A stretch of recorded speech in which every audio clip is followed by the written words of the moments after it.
तो भाई इडियम्स को आगे बढ़ाते हैं, ठीक है। 231 से स्टार्ट कर रहे हैं। 231 पे क्या है देखो, ट्विडलिंग वंस थम्स, ठीक है। ट्विडल का क्या मतलब होता है, सबसे पहले तो समझो। ट्विडल का मतलब होता है कि जब आप अपनी उंगलियों को ऐसे ऐसे करते हो ना, ऐसे ऐसे, ये ऐसे ऐसे करते हो, खाली बैठे हो तो ऐसे ऐसे घुमाते रहते हो अंगूठे को, इसको बोलते हैं ट्विडल करना। क्या करना? ट्विडल करना। और थंब का मतलब तो आपको पता ही है, अंगूठा। तो आप सोचो कि आप खाली बैठे और खाली बैठे बैठे अपने अंगूठे को आप ऐसे ही ट्विडल कर रहे हो, इसका मतलब क्या है कि आप बोर हो रहे हो।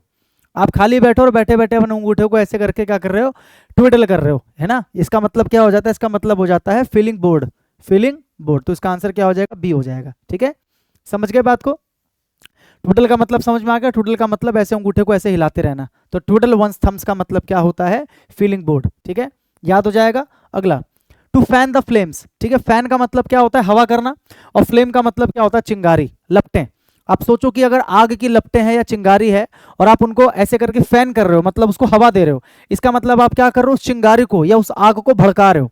तो ये कब यूज करेंगे, ये वाला जो फ्रेज है हम किस सिचुएशन में यूज करेंगे, कि ऑलरेडी मान के चलो कोई बैड सिचुएशन है या कोई खराब सिचुएशन है और आप उसको और खराब कर रहे हो, यानी कि आप क्या कर रहे हो, आप चिंगारी को हवा दे रहे हो, जो आग की छोटी सी लपट आप उसे क्या कर रहे हो, हवा दे रहे हो, है ना।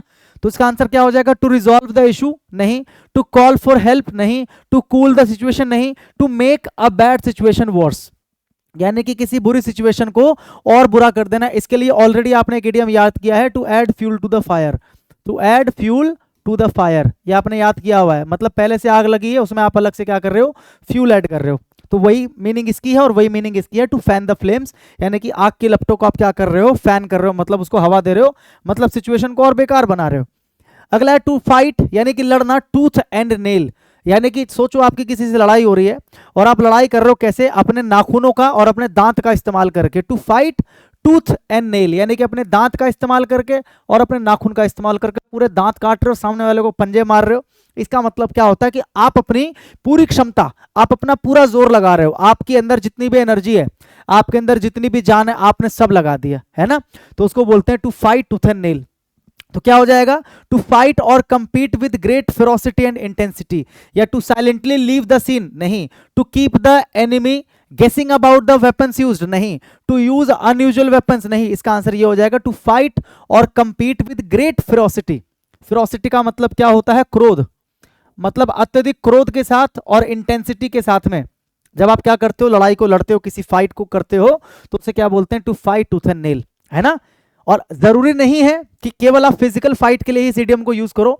जैसे किसी ने अपना पूरा प्रयास किया, जैसे हमारे जो स्वतंत्रता सेनानी जितने भी थे, उन्होंने अंग्रेजों से लड़ने के लिए अपना पूरा प्रयास लगाया, तो हम उनके लिए भी बोल सकते हैं कि they fought tooth and nail. इसका क्या मतलब है, उन्होंने अपना पूरा प्रयास लगाया, पूरी इंटेंसिटी के साथ, है ना, पूरी फेरोसिटी के साथ, पूरे एंथुजियाज्म के साथ वो टिके रहे, डटे रहे, लड़ते रहे। समझ गए? याद हो जाएगा भाई, हाँ कि ना? आगे बढ़ो। द इरेडिकेशन, इरेडिकेशन का मतलब क्या होता है, उन्मूलन, यानी कि खत्म करना। The eradication of corona virus is still a far cry, यानी कि कोरोना वायरस का जो खात्मा है ना, वो अभी भी क्या है, एक फार क्राई है। फार का मतलब दूर, क्राई का मतलब चिल्लाहट, यानी कि कोई ऐसी चीज, जैसे मान के चलो कोई आप जंगल में जा रहे हो, कहीं जा रहे हो और बहुत दूर से ना कहीं से आपको चिल्लाने की आवाज आ रही है, आप बढ़ते जा रहे हो, बढ़ते जा रहे हो, लेकिन वो जो आवाज है वो और दूर और दूर और दूर होती जा रही है। तो आपके दोस्त ने कहा कि भाई कब तक चलते रहेंगे, कभी ना कभी तो रुकना पड़ेगा, है ना, क्योंकि आपका दोस्त कह रहा है कि भैया अभी तक जो क्राई है, वो जो चिल्लाने की आवाज है, अभी भी क्या है, बहुत फार, यानी कि बहुत दूर है। तो फार क्राई का मतलब ही होता है वेरी फार, वेरी फार। तो क्या इसमें दे रखा है कोई आंसर? वेरी नियर तो नहीं होगा, इजी नहीं होगा, फास्ट नहीं होगा, वेरी डिस्टेंट, यानी कि बहुत दूर। इसका मतलब जानते हो क्या है, जैसे मान के चलो जैसे मान के चलो सरकार ने कोई योजना लॉन्च करने के लिए बोला कि हम जो है ना एक योजना लॉन्च करेंगे। फॉर एग्जाम्पल मैं किसी, नाम नहीं लूंगा वरना तुम लोग फिर क्लिप काट वट के तुम लोग इधर उधर भेज दोगे। किसी भी नेता ने बोला कि हम जो है ना फलाना फलाना कोई काम करेंगे अगर हम सत्ता में आते हैं, और मान के चलो उसे आए हुए जो है ना 2 साल हो गए, 4 साल हो गए, लेकिन अभी तक वो काम नहीं हुआ, है ना। तो हम क्या बोल सकते हैं कि उसका ऐसा करने का जो वादा था या जो दावा था, वो अभी भी क्या है, is like a far cry, वो अभी भी क्या है, बहुत दूर है, यानी कि अभी कोई उसका अता पता नहीं है। बोलते ना कोई अता पता ना होना, कोई अता पता ना होना, ठीक है, यानी कि अभी बहुत दूर होना, यानी कि वेरी डिस्टेंट, बहुत दूरी पे होना, अ फार क्राई, ठीक है। अगला, living in a fool's paradise, paradise का मतलब क्या होता है, स्वर्ग, और फूल का मतलब क्या होता है, मूर्ख। तो आप एक मूर्ख के स्वर्ग में रह रहे हो, उसका क्या मतलब होता है कि देखो आपकी जो सिचुएशन है, आपको ऐसा लग रहा है कि बहुत अच्छी सिचुएशन है मेरी, बहुत बढ़िया, बहुत मजे आ रहे हैं, बट एक्चुअल में वो जो सिचुएशन है वो बहुत डेंजरस है या आपके लिए सही नहीं है। बस आपको ऐसा लग रहा है कि आप एक अच्छी सिचुएशन में हो, यानी कि if you are living in a fool's paradise, इसका मतलब क्या है, आप क्या करते हो ना, आप झूठ मूठ का अपने मन को ये तसल्ली दे रहे हो या अपने आप को तसल्ली दे रहे हो कि आपकी सिचुएशन बहुत बढ़िया है, बट एक्चुअल में आपकी सिचुएशन बढ़िया नहीं है। तो इसका आंसर क्या हो जाएगा, to believe wrongly that your situation is good. मतलब टू बिलीव रॉन्गली, ऐसा गलत आप अपने आप को लेकर बिलीव कर लेते हो that your situation is good, कि आपकी सिचुएशन अच्छी है। फॉर एग्जांपल, जैसे मान के चलो, मैं एक छोटा सा एग्जांपल आपको देता हूं, है ना। मान के चलो जैसे आपने ना किसी गैंग को ज्वाइन किया, एक गैंग है अपराधियों का, आपने उसको ज्वाइन किया, ठीक है। और शुरुआत में तो क्या है ना, आपको बहुत मजा आ रहा है क्योंकि वो गैंग वाले जो आपको खूब सारा पैसा दे रहे हैं, है ना, दारू वारू पिला रहे हैं, बहुत मजे वजे करा रहे हैं, तो आपको ऐसा लग रहा है कि आपकी सिचुएशन तो बहुत बढ़िया है, लेकिन आपको नहीं पता कि एक्चुअल में जो वो आपकी सिचुएशन है वो सही नहीं है। तो आपको ऐसा बिलीव होता है कि सिचुएशन अच्छी है, बट एक्चुअल में सिचुएशन अच्छी नहीं होती है। तो इसीलिए हम ये टर्म यूज करते हैं अगर हम किसी को बोलना चाहते हैं कि ब्रदर तुझे ऐसा लग रहा है कि तू अच्छी सिचुएशन में है, बट एक्चुअल में तू नहीं है, you are living in a fool's paradise, you are living in a fool's paradise. ठीक है, समझ में आ गई बात भाई।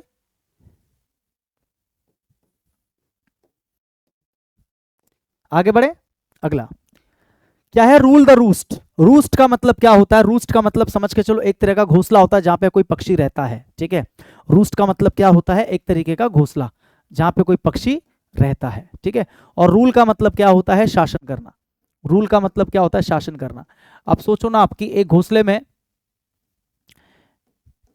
घोंसले में मान के चलो बहुत सारे पक्षी रहते हैं, और उनमें से एक है जो क्या करता है, उस रूस्ट को यानी कि उस घोंसले को रूल करता है, मतलब उस घोंसले पर शासन करता है। इसका मतलब क्या है कि वो उस घोंसले को कंट्रोल करता है, जितने भी फैसले हैं वही लेता है। तो अगर आप ये टर्म यूज करते हो जैसे कि लिखा हुआ है, she may be the principal, वो प्रिंसिपल हो सकती है, but it is the school administrator. लेकिन जो स्कूल का एडमिनिस्ट्रेटर है वो एक्चुअल मायने में क्या करता है, रूल द रूस्ट, यानी कि एक्चुअल मायने में जो कंट्रोल है, जो अथॉरिटी है वो उसके पास है। तो रूल द रूस्ट का मतलब क्या होता है, कंट्रोल करना, है ना। तो क्या हो जाएगा, is dependent, is totally submissive, is proved right, या फिर इज इन कंप्लीट कंट्रोल। तो इसका आंसर क्या हो जाएगा, इज इन कंप्लीट कंट्रोल। इतनी सी बात समझ में आ गई, ठीक है। आगे बढ़े, इज इन कंप्लीट कंट्रोल मतलब जब आप किसी चीज को कंट्रोल करते हो आपके पास उसका कंट्रोल है ना, यू रूल द रूस्ट। अगला, to put one's foot in one's mouth.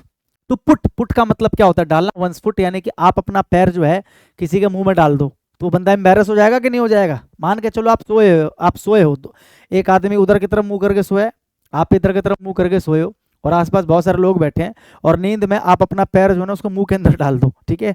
तो वो व्यक्ति जो है ना, क्योंकि सब हंसने लग जाएंगे वहां पर जो बैठे हुए लोग हैं, और वो व्यक्ति क्या हो जाएगा, एम्बेरस हो जाएगा। ऐसे याद करना है आपको इसको, ठीक है। तो to put one's foot in one's mouth, अगर आप अपने पैर को किसी के मुंह में डाल रहे हो इसका मतलब क्या है, आप उसको एम्बेरस कर रहे हो। तो क्या ऐसा कुछ आंसर है। टू डेलिबरेटली प्रोवोक करना, भड़काना किसी को नहीं। टू एक्सीडेंटली एम्बेरस और अपसेट समवन, यही होगा। जानबूझ के तो नहीं करते हो, एक्सीडेंटली मतलब हो जाता है गलती से।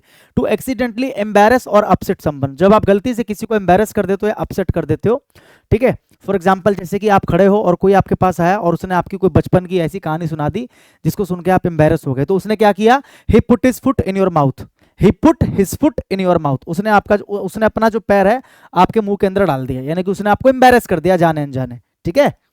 समझ गए, याद रहेगा, हाँ कि ना। उसके बाद है कॉट रेड हैंडेड। कॉट का मतलब पकड़े जाना, रेड हैंडेड का मतलब रंगे हाथ।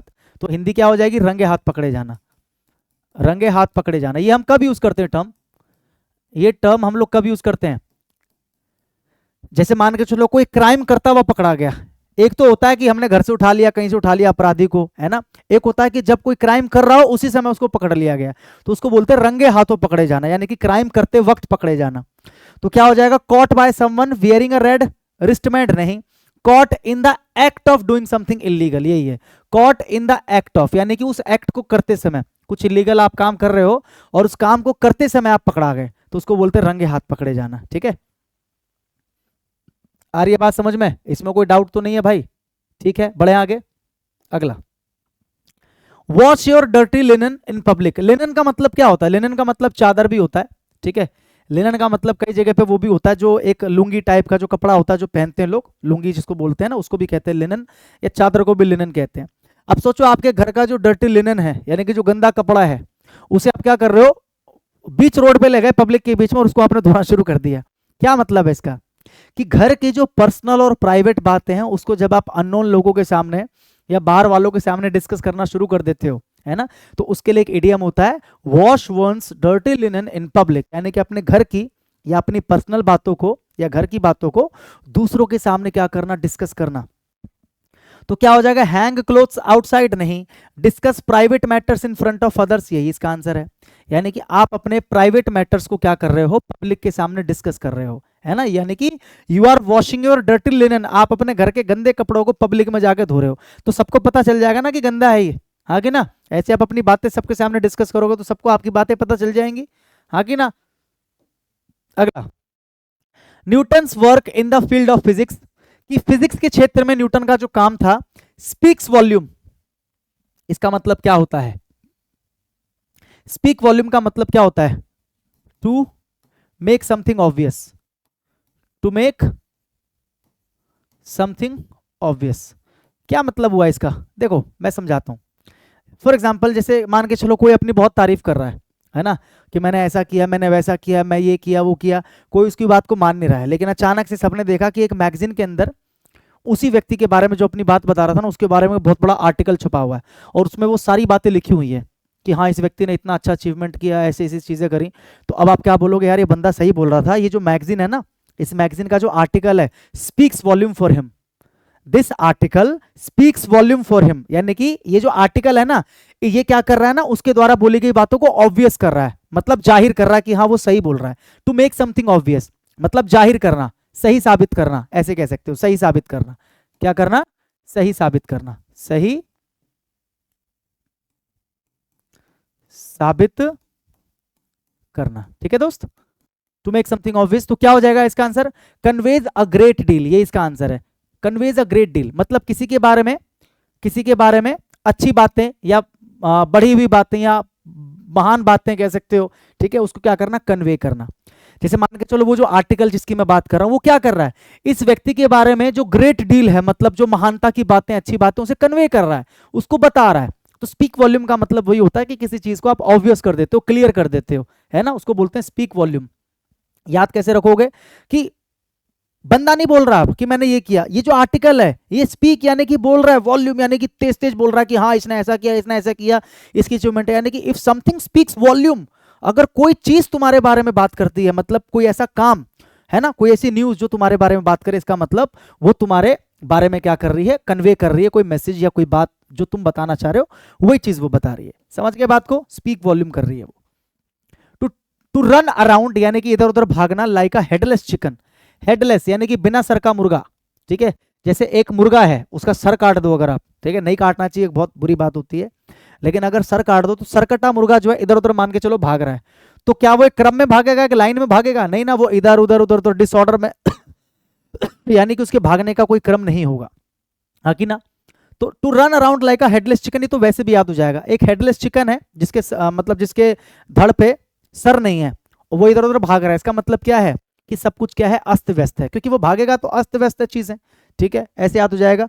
To do things methodically one by one नहीं, टू बी लेजी नहीं, to do many things in a disorganised manner, यही इसका आंसर हो जाएगा। मैंने क्या कहा, जहां पर डिसऑर्गेनाइजेशन की बात होगी वही इसका आंसर हो जाएगा, ये आपको याद रखना है।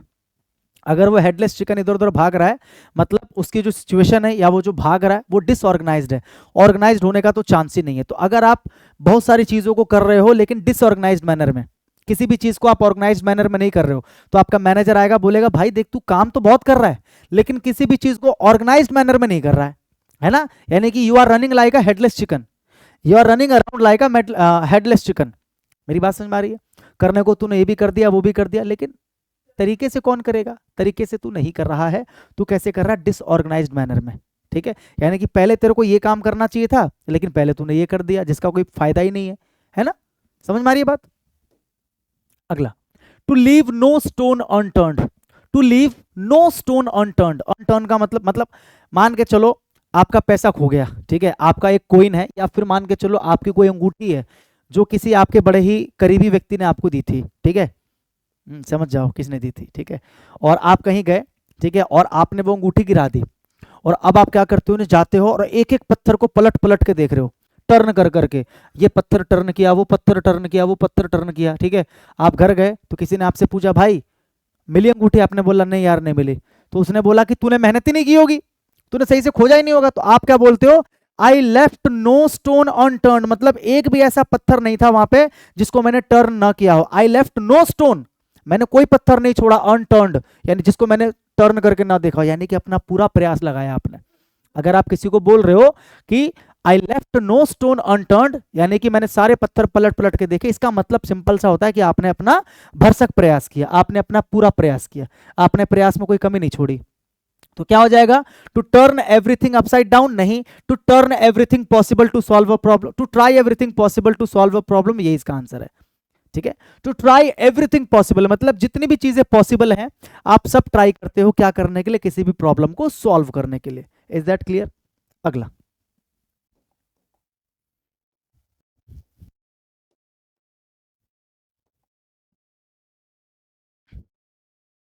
क्या था, make big time. Make big time, make का मतलब क्या होता है, बनाना। बिग टाइम का मतलब, बिग टाइम का मतलब क्या होता है कि अभी आपका समय चल रहा है। मेक बिग टाइम यानी कि टू बिकम सक्सेसफुल, खूब पैसा कमाना, सक्सेसफुल होना। तो क्या आंसर हो जाएगा, क्या हो जाएगा, रीच अर्लियर देन एक्सपेक्टेड नहीं, अटेन फेम एंड सक्सेस। जब आपको बहुत सारा फेम और सक्सेस मिलता है तो उसको क्या बोलते हैं कि you are making big time, you are making big time यानी कि तुम्हारा समय चल रहा है, ठीक है। बोलते हैं ना समय चल रहा है, समय चल रहा है, बोलते हैं ना कि तेरा समय अच्छा चल रहा है, यानी कि you are making good time, you are making big time, you are making big time यानी कि you are attaining fame and success. तो किसी को अगर आपको बोलना हो कि भाई बहुत बढ़िया यार, तू तो फेम और सक्सेस अटेन कर रहा है, प्राप्त कर रहा है, बहुत बढ़िया, you are making big time, you are making big time, ठीक है। अगला है read between the lines. Read between the lines का क्या मतलब होता है कि किसी के द्वारा कही गई बात को या किसी के द्वारा लिखित रूप से कोई चीज जो आपको दी गई ना, तो कई बार ऐसा होता है कि लिखा कुछ और होता है लेकिन उसका अर्थ कुछ और होता है, या सामने वाला बोलना कुछ और चाहता है लेकिन उसका अर्थ कुछ और होता है, सामने वाले ने कुछ और कहा लेकिन उसके पीछे कोई और दूसरी हिडन मीनिंग है। तो जब आप उसको समझने की कोशिश करते हो, जैसे किसी के द्वारा कही गई बात को या किसी के द्वारा बोले गए कोड वर्ड को आप डिकोड करने की कोशिश कर रहे हो, या किसी ने कोई लिखित रूप में कोई चीज दी हिंट के तौर पर और आप उसको डिकोड कर रहे हो, तो उसे क्या बोलते हैं, उसे बोलते हैं read between the lines. Read between the lines तो क्या हो जाएगा, read carefully each and every word नहीं, रीड वेरी स्लोली नहीं, read loudly each and every word नहीं, understand, understand what is implied but not stated directly, मतलब जो चीज इंप्लाई की गई है, मतलब उसके अंतर्गत शामिल की गई है, लेकिन डायरेक्टली वो चीज आपको बताई नहीं गई है, डायरेक्टली वो चीज आपको बताई नहीं गई। कहते ना, मैंने अभी क्या समझाया कि कोई आपको कुछ कहता है इशारों इशारों में, है ना, मतलब अर्थ जो है उसका वो उसके पीछे इंप्लाई कर रहा है लेकिन डायरेक्ट उसने आपको वो बात नहीं बताई, या लिखित रूप में आप कुछ पढ़ रहे हो तो आप उसका अर्थ ढूंढने की कोशिश कर रहे हो क्योंकि डायरेक्ट जो अर्थ है उसके अंदर नहीं लिखा गया, तो उसे बोलते हैं to read between the lines, यानी कि छुपे हुए अर्थ को पता करना। क्या बोल सकते हो, छुपे हुए अर्थ को पता लगाने की कोशिश करना, उसको बोलते हैं रीड बिटवीन द लाइंस, यानी कि लाइंस तो सब पढ़ते हैं लेकिन आप बिटवीन द लाइंस पढ़ रहे हो, यानी कि इस लाइन का इस लाइन से क्या संबंध है, बिटवीन द लाइंस, छुपे हुए अर्थ का पता लगाना, ठीक है, छुपे हुए अर्थ का पता लगाना। समझ गए दोस्त, है ना। रीडिंग बिटवीन द लाइंस का क्या मतलब है, किसी के द्वारा कही गई लिखी गई बात को डिकोड करना, है ना, समझना, जो कि डायरेक्ट कहा या लिखा नहीं गया है लेकिन कहीं ना कहीं आपको पता है कि उसका क्या अर्थ हो सकता है और वही आप ढूंढने की कोशिश कर सकते हो या कर रहे हो, ठीक है, उसको बोलते हैं read between the lines. A good turn, a good turn का मतलब क्या होता है, एक अच्छा काम, एक अच्छा या भलाई का काम, एक अच्छा या भलाई का काम, ठीक है, कोई भी अच्छा या भलाई का जो काम होता है उसे क्या बोलते हैं, अ गुड टर्न, ठीक है, सिंपल है। क्या हो जाएगा, a great opportunity, a helpful act, यही इसका आंसर हो जाएगा, अ हेल्पफुल एक्ट, एक अच्छा या भलाई का काम, उसे बोलते हैं अ गुड टर्न, ठीक है। ऐसी एक आता है अ गुड समैरिटन, क्या आता है, अ गुड समैरिटन, क्या मतलब होता है इसका, अ गुड समैरिटन का क्या मतलब होता है, एक अच्छा व्यक्ति, ठीक है, अ काइंड या फिर कह सकते हो जेनरस पर्सन, ठीक है, एक बड़ा ही अच्छा दयालु टाइप का जो व्यक्ति होता है उसे क्या बोलते हैं, अ गुड समैरिटन, ठीक है। अगला, बी ग्लैड यानी कि खुश होना, to see the back of, back का मतलब क्या होता है? पीठ, ठीक है। बैक ऑफ समवन भी लिख सकते हो यहाँ पर, बैक ऑफ समवन, ठीक है। बी ग्लैड यानी कि खुश होना, to see the back of यानी कि किसी की बैक को देखकर यानी कि पीठ को देखकर आप खुश हो रहे हो। आप जो समझ रहे हो वो इसका मीनिंग नहीं है, ठीक है। मीनिंग क्या है? जैसे मान के चलो बचपन में जब आप ट्यूशन वगैरह जाते थे, ठीक है, तो रोते थे ना कि नहीं जाना है, नहीं जाना है, नहीं पढ़ाई करना, नहीं पढ़ाई करना है, और भगवान से दुआ करते थे कि हे भगवान आज छुट्टी हो जाए या टीचर जल्दी चले जाए। तो कोई ऐसा व्यक्ति है मान के चलो जिसको आप नहीं देखना चाहते, जिसको आप नहीं पसंद करते, जिससे आपकी नहीं बनती, तो जब वो व्यक्ति आपकी तरफ आता है तो आप बड़े दुखी दुखी से रहते हो, यार ये क्यों आ रहा है। लेकिन जब वो व्यक्ति जाने लगता है, यानी कि जब आप उसकी पीठ देखते हो तो आप खुश हो जाते हो। तो किसी की पीठ देखकर अगर आप खुश हो रहे हो, इसका क्या मतलब है? कि आप उस व्यक्ति को पसंद नहीं करते। यहां पर क्या लिखा है? बी ग्लैड यानी कि खुश होना, to see the back of someone, किसी के बैक यानी कि पीठ को देखकर, यानी कि किसी को जाते हुए देखकर खुश होना। इसका क्या मतलब होगा? Be happy at another success नहीं, be relieved at another's failure नहीं, be happy to see someone again नहीं, be happy when a person leaves.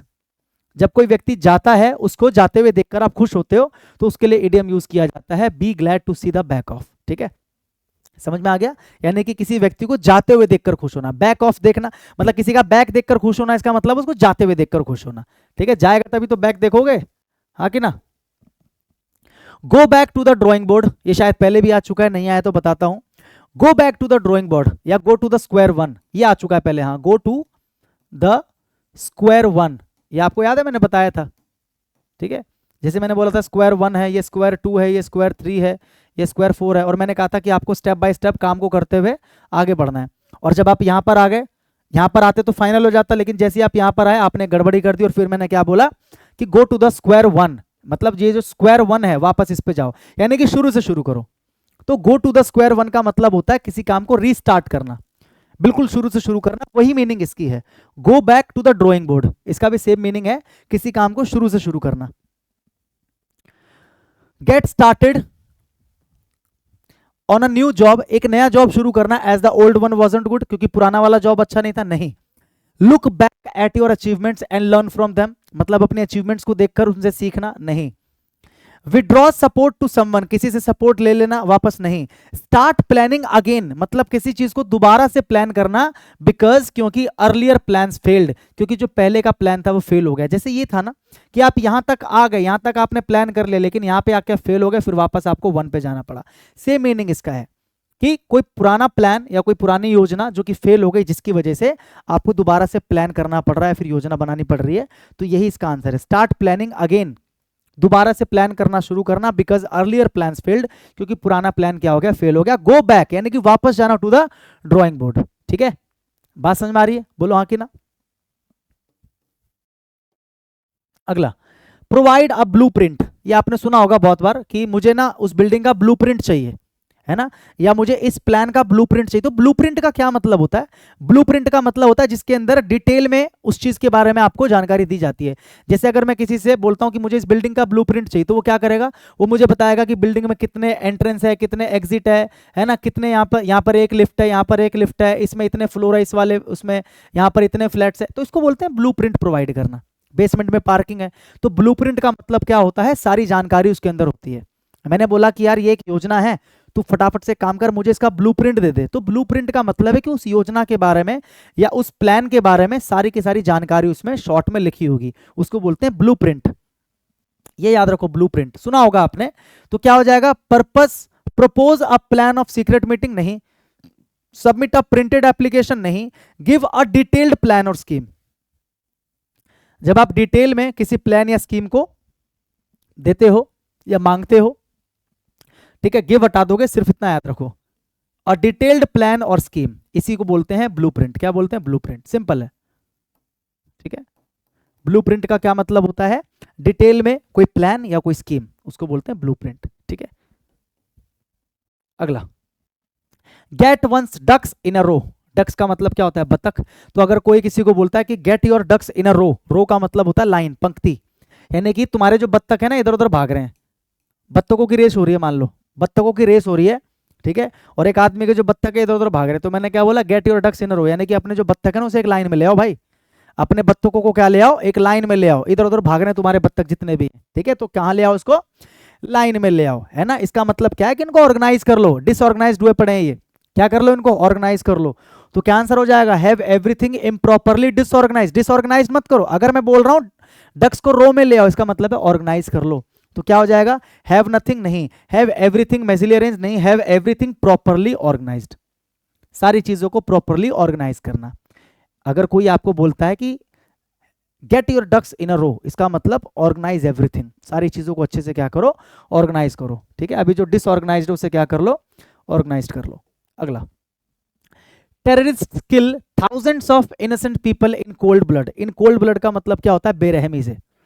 Simple सी शब्द में बता रहा हूं, बेरहमी से।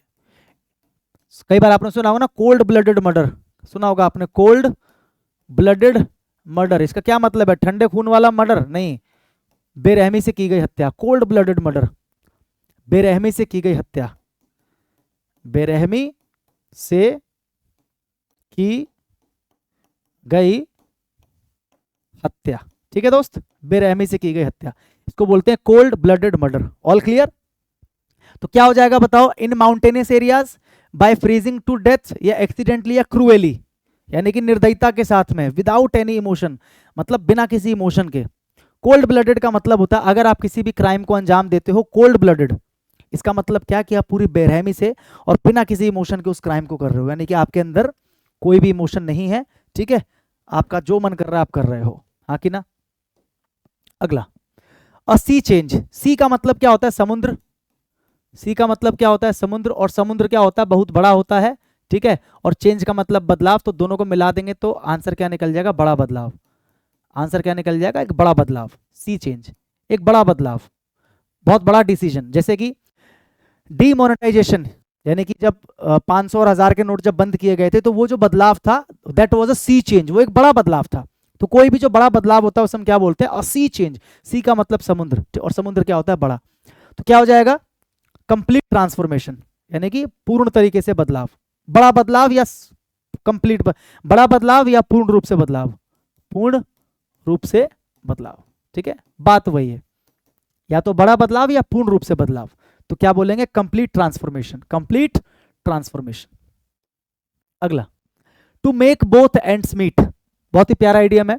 To make both ends meet का मतलब क्या होता है कि केवल इतना कमा पाना जिससे आप अपना क्या कर पा रहे हो, गुजर बसर कर पा रहे हो, बस आपकी रोजी रोटी चल पा रही है, आप इतना ही कमा पा रहे हो। To make both ends meet, to make both ends meet. मेरी बात को समझ गए। फॉर एग्जाम्पल, मैं आपको एक एग्जाम्पल के थ्रू मैं आपको समझाता हूँ। जैसे मान के चलो एक छोटी सी रस्सी है, एक छोटी सी क्या है, रस्सी है। ठीक है, अगर ये आपके कमाई को दर्शा रही है, ये आपके कमाई को दर्शा रही है, तो ये आपके खर्चे को दर्शा रही है, और आप इन दोनों को मिला दे रहे हो आपस में। टू मेक बोथ एंड्स, रस्सी के जो दोनों एंड्स हैं उसको आप आपस में मिला दे रहे हो, यानी कि जितनी आपकी कमाई है उतना ही आपका खर्चा है, या फिर कह सकते हो जितना आपका खर्चा है उतनी आपकी कमाई है, यानी कि खर्चे मात्र कमा पाना। कुछ लोग होते हैं जो खर्चे मात्र कमा पाते हैं, उनसे ऊपर नहीं कमा पाते। To make both ends meet, तो इसको हिंदी में क्या बोलेंगे, गुजर बसर करना। क्या बोलेंगे, गुजर बसर कर पाना, मतलब केवल इतना ही कमा पा रहे हो कि आप गुजर बसर कर पा रहे हो। ठीक है, क्या हो जाएगा answer, to have just enough money to live, यही है। To have just enough money मतलब आपके पास केवल इतना पैसा है, इनफ मनी टू लिव, कि केवल आप जीवित रह सकते हो, गुजर बसर कर सकते हो। ठीक है, आगे बढ़ते। अगला, getting butterflies in one stomach, बोलते हैं ना कि मेरे पेट में तितली उड़ रही है। पेट में तितली उड़ना, जब आप बहुत ज्यादा क्या होते हो, नर्वस होते हो, या बहुत ज्यादा क्या होते हो, एंग्शियस, चिंतित होते हो, तो पेट में ऐसा लगता है कि तितली उड़ रही है ना। Getting butterflies in one stomach यानी कि पेट में तितली उड़ना, पेट में तितली उड़ना। और वो कब उड़ती है, कब उड़ती है भाई, जब आप बहुत ज्यादा क्या होते हो, नर्वस होते हो, है ना। टू बी कॉन्फिडेंट नहीं, कॉन्फिडेंट नहीं होते, जब आप बहुत ज्यादा क्या होते हो, एंग्शियस यानी कि चिंतित या बहुत ज्यादा नर्वस होते हो, तभी आपके पेट में क्या होती है, तितली उड़ती है, गुदगुदी सी होती है ना, पेट में गुदगुदी सी होना, तितली सी उड़ना, याद हो जाएगा। अ ग्रे एरिया का सिंपल सा मतलब होता है अनक्लियर, सिंपल सा क्या मतलब होता है, अनक्लियर। अगर आप किसी भी चीज को बोलते हो ग्रे एरिया, जैसे कि फॉर एग्जाम्पल, जैसे कि वो हमारी पार्टी में आएगा या नहीं आएगा, शामिल होगा या नहीं शामिल होगा, ये अभी तक क्या है ना, एक्चुअल में एक ग्रे एरिया है। मतलब ये जो मुद्दा है कि वो पार्टी में शामिल होगा या नहीं होगा, ये मुद्दा अभी तक जो है ना किसी को क्लियर ही नहीं है, यानी कि ये जो मुद्दा है, ये जो इशू है, ये अभी तक क्या है, is a grey area, is a grey area यानी कि अनक्लियर, तो एन अनक्लियर सिचुएशन, ठीक है। एक ऐसा मुद्दा जिसके बारे में कुछ नहीं कहा जा सकता अभी, जिसके बारे में कुछ नहीं कहा जा सकता, जिसके बारे में अभी कुछ नहीं कहा जा सकता, ठीक है, ग्रे एरिया। अगला, अंडर रैप्स। रैप का मतलब क्या होता है? लिफाफा, ठीक है। रैप का मतलब क्या होता है? लिफाफा। जैसे टॉफी वगैरह जो होता है ना, आप देखते हो एक रैप के अंदर होता है, पैकेट के अंदर, उसको रैप कहते हैं। क्या बोलते हैं? रैप, ठीक है। या जो कोई भी आप दुकान पे जाते हो, कोई भी वेफर वगैरह लेते हो, कोई भी चॉकलेट वगैरह लेते हो, तो वो सब एक रैप के अंदर आता है ना, लिफाफे के अंदर आता है ना, पन्नी का जो रैप होता है, ठीक, जिसको रैपर भी बोलते हैं लोग, रैप होता है वो। तो अगर कोई चीज है, कोई प्रश्न है, कोई मुद्दा है, कोई सिचुएशन है जो क्या है? अंडर रैप्स है, तो रैप के अंदर जो चीज है, क्या आपको वो दिखाई दे रही है? नहीं दिखाई दे रही, यानी कि अभी वो क्या है? सीक्रेट है। अगर मैंने आपको मान के चलो एक रैप दिया जिसके ऊपर कोई प्रिंट नहीं है, ब्लैंक है वो, तो क्या आप ये बता पाओगे कि उसके अंदर फलाना फलाना वेफर है या फलाना फलाना चॉकलेट है? नहीं बता पाओगे, यानी कि वो अभी तक क्या है? वो अभी तक क्या है? सीक्रेट है। मेरी बात समझ में आ रही है? तो अंडर रैप्स का मतलब क्या होता है? सीक्रेट, ठीक है। तो क्या हो जाएगा इसका आंसर? सीक्रेटली। अंडर रैप्स का मतलब सीक्रेटली, यानी कि लिफाफे के अंदर होना, यानी कि आपको नहीं पता कि उसके अंदर क्या है। आगे देखिए, ऑन टेंटर हुक्स। हुक का मतलब क्या होता है? हुक का मतलब जानते हो ना, ऐसे करके जो होता है कपड़े फंसाने के लिए, स्टील का जो होता है हुक, ठीक है। आपने देखा होगा जो कढ़ाई वगैरह का काम करते हैं ना लोग, तो आपने देखा होगा उनके पास ऐसे ना डंडे का एक प्लेटफॉर्म टाइप का ऐसे बना होता है, क्यूब का, ठीक है, और उस पर ऐसे हुक्स निकले होते हैं, और वो क्या करते हैं? मोटे कपड़े को उसमें फंसा देते हैं मजबूती से, चारों किनारे से हुक्स के अंदर, वो कपड़ा टाइट हो जाता है, उसके बाद उसके ऊपर वो कढ़ाई का काम करते हैं, आपने देखा होगा। तो उसी को बोलते हैं टेंटर हुक्स। वो जो हुक्स है ना लकड़ी के साथ जो लगे हुए कपड़े को टाइट करने के लिए, टाइट करके खींचने के लिए, उसी को टेंटर हुक्स बोलते हैं, ठीक है। अब सोचो अगर मैं आपको उस टेंटर हुक के ऊपर टांग दूं, आपको टांग दूं मैं, ठीक है, तो क्या आप खुश होगे? क्या आप उदास होगे? या क्या आप खुश होगे? या क्या आप गुस्सा होगे? या क्या आप टेंशन में आ जाओगे? कैसे आ जाओगे? बहुत क्लोज क्लोज है, देखो, खुश तो होने से रहे, खुश नहीं होगे ये तो कंफर्म है, इसको मिटाओ पहले। अगर मैं आपको टेंटर हुक्स पे, अगर मैं आपको बोलूं कि I am on tenterhooks, I am on tenterhooks, यानी कि मैं उन हुक्स के ऊपर हूं, उन हुक्स के ऊपर मैं टंगा हुआ हूं, तो क्या मैं खुश होऊंगा? तो आप कहोगे नहीं सर, खुश होने के तो चांस ही नहीं है। क्या गुस्सा होऊंगा? वो कुछ सिचुएशन ऐसी होती है ना जहां पर गुस्सा नहीं होता, दर्द होता है, तकलीफ होती है। गुस्सा तो तब आता है जब हम जाहिर कर सके, हमें पता है कि हम जाहिर कर सकते हैं, तब गुस्सा आता है। मान लो मेरे सामने कोई बंदूक लेके खड़ा है और मैं निहत्था हूं, तो मुझे गुस्सा थोड़ी आएगा, मैं या तो डरूंगा या टेंशन में आऊंगा। गुस्सा एक अलग चीज होती है दोस्त, तो यहाँ पे गुस्सा नहीं आएगा। उदास भी नहीं होऊंगा कि मेरे साथ क्या हो रहा है, नहीं, मैं बहुत ज्यादा टेंशन में आ जाऊंगा कि अगले पल मेरे साथ क्या होगा, है ना। तो वेरी टेंस, वेरी टेंस। अगर आप किसी को बोलते हो कि I am on tenterhooks, इसका मतलब मैं बहुत टेंशन में हूं, ठीक है। समस्या, या फिर कह सकते हो टेंशन में होना, समस्या या टेंशन में होना, ठीक है दोस्त, ऑन टेंटर हुक्स। अगला, go red in the face, यानी कि चेहरा लाल पड़ जाना। तो चेहरा लाल कब पड़ता है? जब आप शर्मिंदा हो जाते हो, है ना। चेहरा शर्मिंदगी से लाल पड़ जाना, पूरा लिख देता हूं, शर्मिंदगी से लाल पड़ जाना। जब आप शर्मिंदा हो जाते हो तो आपका चेहरा लाल हो जाता है ना, आप एम्बेरस हो जाते हो बहुत ज्यादा, किसी ने कुछ ऐसी बात बोल दी कि आप एम्बेरस हो गए, तो आपका चेहरा अपने आप ही क्या हो जाता है? लाल हो जाता है, ठीक है। जब शाई होते हो तब भी होता है, ऑब्वियस सी बात है, लेकिन इस इडियम के हिसाब से to go red in the face का मतलब है to feel embarrassed, to feel embarrassed, जब आप एम्बेरस्ड हो जाते हो, ठीक है। Pull something off, pull it off, जैसे कई बार बोलते हैं ना पुल इट ऑफ, क्या बोलते हैं? Pull it off. Pull it off का मतलब क्या है? कर दो इसे, क्या बोलते हैं? कर दो इसे। अगर आप किसी को बोलते हो ना यार पुल इट ऑफ, कर दो इसे, होने दो इसे, कर दो इसे, तो क्या हो जाएगा? मेक समथिंग हैपन, खत्म, होने दो इसे, पुल इट ऑफ। जैसे एक व्यक्ति बार बार बोल रहा है कि यार क्या करूं, मैं फॉर्म भरूं या ना भरूं, फॉर्म भरूं या ना भरूं, लास्ट अटेम्प्ट है, फॉर्म भरूंगा तो वो काउंट हो जाएगा मेरा अटेम्प्ट, जैसे यूपीएससी की बात कर रहा हूं मैं, भरूं ना भरूं, और आपके दोस्त को पता कि आपकी तैयारी, तो वो क्या बोलेगा? ब्रदर पुल इट ऑफ, यानी कि मेक इट हैपन, यानी कि होने दो, कर दो, make it happen, pull it off, ठीक है। तो पुल इट ऑफ का सिंपल सा मतलब है कि होने दो या कर दो, ठीक है, समझ गए, याद रखोगे। कितने प्यारे प्यारे इडियम्स और फ्रेजेस है भाई, सारे के सारे प्रीवियस ईयर के एग्जाम्स में आए हुए, कितने प्यारे प्यारे इडियम्स और फ्रेजेस है, ठीक है, और यही एग्जाम में रिपीट होंगे। मैंने वही क्वेश्चंस लिए हैं यहाँ पर जो कि आपके एग्जाम में आएंगे, ठीक है। और अगर आपने अभी तक अगर आप क्लास देखते हुए आ रहे हो तो ऑलरेडी आप मेरे ख्याल से 8 घंटे या 8.5 घंटे से ज़्यादा आप जो है लेक्चर को देख चुके हो, ठीक है। अगर अभी तक आप पढ़ते हुए आ रहे हो तो 8 साढ़े 8 घंटे से ज़्यादा आप देख चुके हो, और मैं उम्मीद करता हूँ कि आपको अभी तक के सारे इडियम समझ में आए होंगे। और ये मेरा वादा है कि जब आप पूरी क्लास को कंप्लीट कर लोगे उसके बाद आप एक काम करना, कोई मॉक टेस्ट लगाने बैठ जाना और उसमें से जो इडियम्स आएंगे वो कर लेना। ऐसा नहीं है कि मैं ये कहता हूँ कि जैसे मान के चलो अगर आपने 10 मॉक्स लगाए, ठीक है,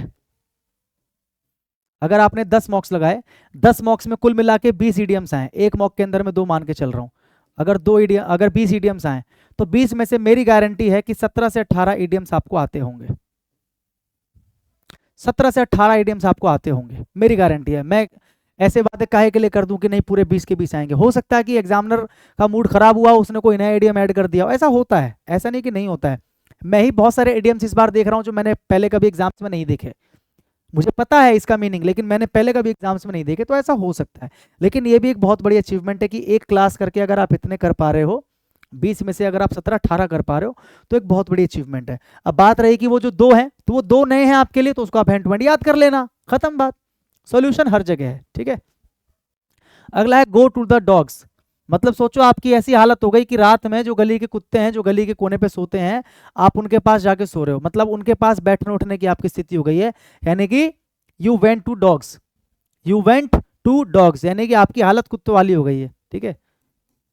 सीधे शब्दों में लिखूं, कुत्तों वाली हालत हो जाना, कुत्तों वाली हालत हो जाना। तो क्या हो जाएगा इसका बताओ। गो टू डॉग्स का मतलब कुत्तों के पास चले जाना, मतलब कुत्तों जैसे बन जाना, कुत्तों जैसी हालत हो जाना। फेल माइजरेबली या डिटेरियोरेट शॉकिंगली या वांट समथिंग बैडली या गो क्रेजी, तो फेल माइजरेबली, क्या हो जाएगा, फेल माइजरेबली, ठीक है। नहीं ये नहीं होगा, इसका आंसर ये होगा डिटेरियोरेट शॉकिंगली। डिटेरियोरेट का मतलब क्या होता है, नष्ट होना, बर्बाद होना। नष्ट होना या बर्बाद होना, शॉकिंगली का मतलब आश्चर्यजनक तरीके से। तो अगर कोई आश्चर्यजनक तरीके से क्या हो रहा है, बर्बाद हो रहा है, कोई सिर्फ इंसानों के लिए नहीं लगाते, कोई योजना है, कोई स्कीम है, कोई प्लान है जो पूरी तरीके से बर्बाद हो जाए, डिटेरियोरेट का मतलब नष्ट हो जाए, बर्बाद हो जाए शॉकिंगली, तो उसे क्या बोलते हैं, गो टू द डॉग्स। जैसे कि my plan went to the dogs, या फिर he went to the dogs, यानी कि वो पूरी तरीके से बर्बाद हो गया, नष्ट हो गया वो, ठीक है, समझ गए। Thick as thieves, thick as thieves का मतलब क्या होता है, चोर चोर मुसेरे भाई, सुना है आपने, चोर चोर मुसेरे भाई। इसका एग्जैक्ट जो मीनिंग है वो क्या है, वेरी क्लोज, वेरी क्लोज, यानी कि बहुत घनिष्ठ होना, बहुत क्लोज होना। थिक एज थीव्स यानी कि चोर चोर मौसेरे भाई, यानी कि बहुत ज्यादा क्लोज होना। तो क्या हो जाएगा, हैविंग अ क्लोज फ्रेंडशिप, ये इसका आंसर है, having a close friendship. Thick as thieves यानी कि जितने चोर आपस में थिक होते हैं ना, थिक का मतलब क्या होते हैं, आपस में सटे होते हैं, मजबूत होते हैं, है ना, वैसे ही आप हो, यानी कि हैविंग अ क्लोज फ्रेंडशिप। अगला, बटर फिंगर्स, बहुत आसान है याद करना। अगर आपके फिंगर्स मान लो बटरी हैं, यानी कि आपके हाथ से चीजें फिसलती रहती हैं, तो बटर फिंगर्स का क्या मतलब हो जाएगा, to be very efficient, to like rich food, to cook well, to be clumsy. Clumsy का मतलब क्या होता है, आप अगर क्लमजी हो इसका मतलब क्या है कि आप चीजों को हैंडल नहीं कर पाते। आप क्लमजी हो मतलब आप किसी काम को सही से नहीं कर पाते, यानी कि आप क्या हो, बेढंगे हो, आप क्या हो, बेढंगा। बेढंगा मतलब जिसको किसी काम को करने का ढंग नहीं है। बटर फिंगर्स का क्या मतलब है, अगर थोड़ा सा फिजिकली इसको देखें तो अगर आपके हाथ में बटर लगा है बहुत सारा और कोई सामान मैं आपको पकड़ाऊं तो आप उसको गिरा दोगे, बटर फिंगर से। आप यानी कि आपके हाथ में कोई सामान टिकता नहीं है, यानी कि आप बेढंगे हो, आप किसी भी काम को ढंग से करते नहीं हो, आप हाथ में जो काम लेते हो उसे ठीक से करते नहीं हो, आप उस काम को गिरा देते हो क्योंकि आपके बटर फिंगर्स है, क्योंकि आप बेढंगे हो, आप क्लमजी हो। समझ गए बात को, बोलो हाँ कि ना, अरे क्लियर है। अगला, लार्ज हार्टेड का मतलब क्या होता है, बड़े दिल वाला। बड़े दिल वाला तो मतलब क्या हो जाएगा, जेनरस या काइंड। इसको ज्यादा रट्टा मारने की जरूरत भी नहीं है, तो बहुत इजी है। लार्ज हार्टेड यानी कि बड़े दिल वाला, है ना, बड़े दिल वाला यानी कि काइंड या फिर जनरस टाइप का जो व्यक्ति होता है, ठीक है, लार्ज हार्टेड। अगला, to poke one's nose in, to poke का मतलब क्या होता है, घुसाना, नोज का मतलब नाक, यानी कि अपनी नाक घुसाना। कई बार लोग बोलते हैं ना कि यार तू क्यों हर किसी के मैटर में अपनी नाक घुसाता रहता है ना, why do you poke your nose in to everything, है ना। तो इसका आंसर क्या हो जाएगा, टू क्लीन, क्या हो जाएगा, दूसरों के मुद्दे में टांग अड़ाना, ये हो जाएगा।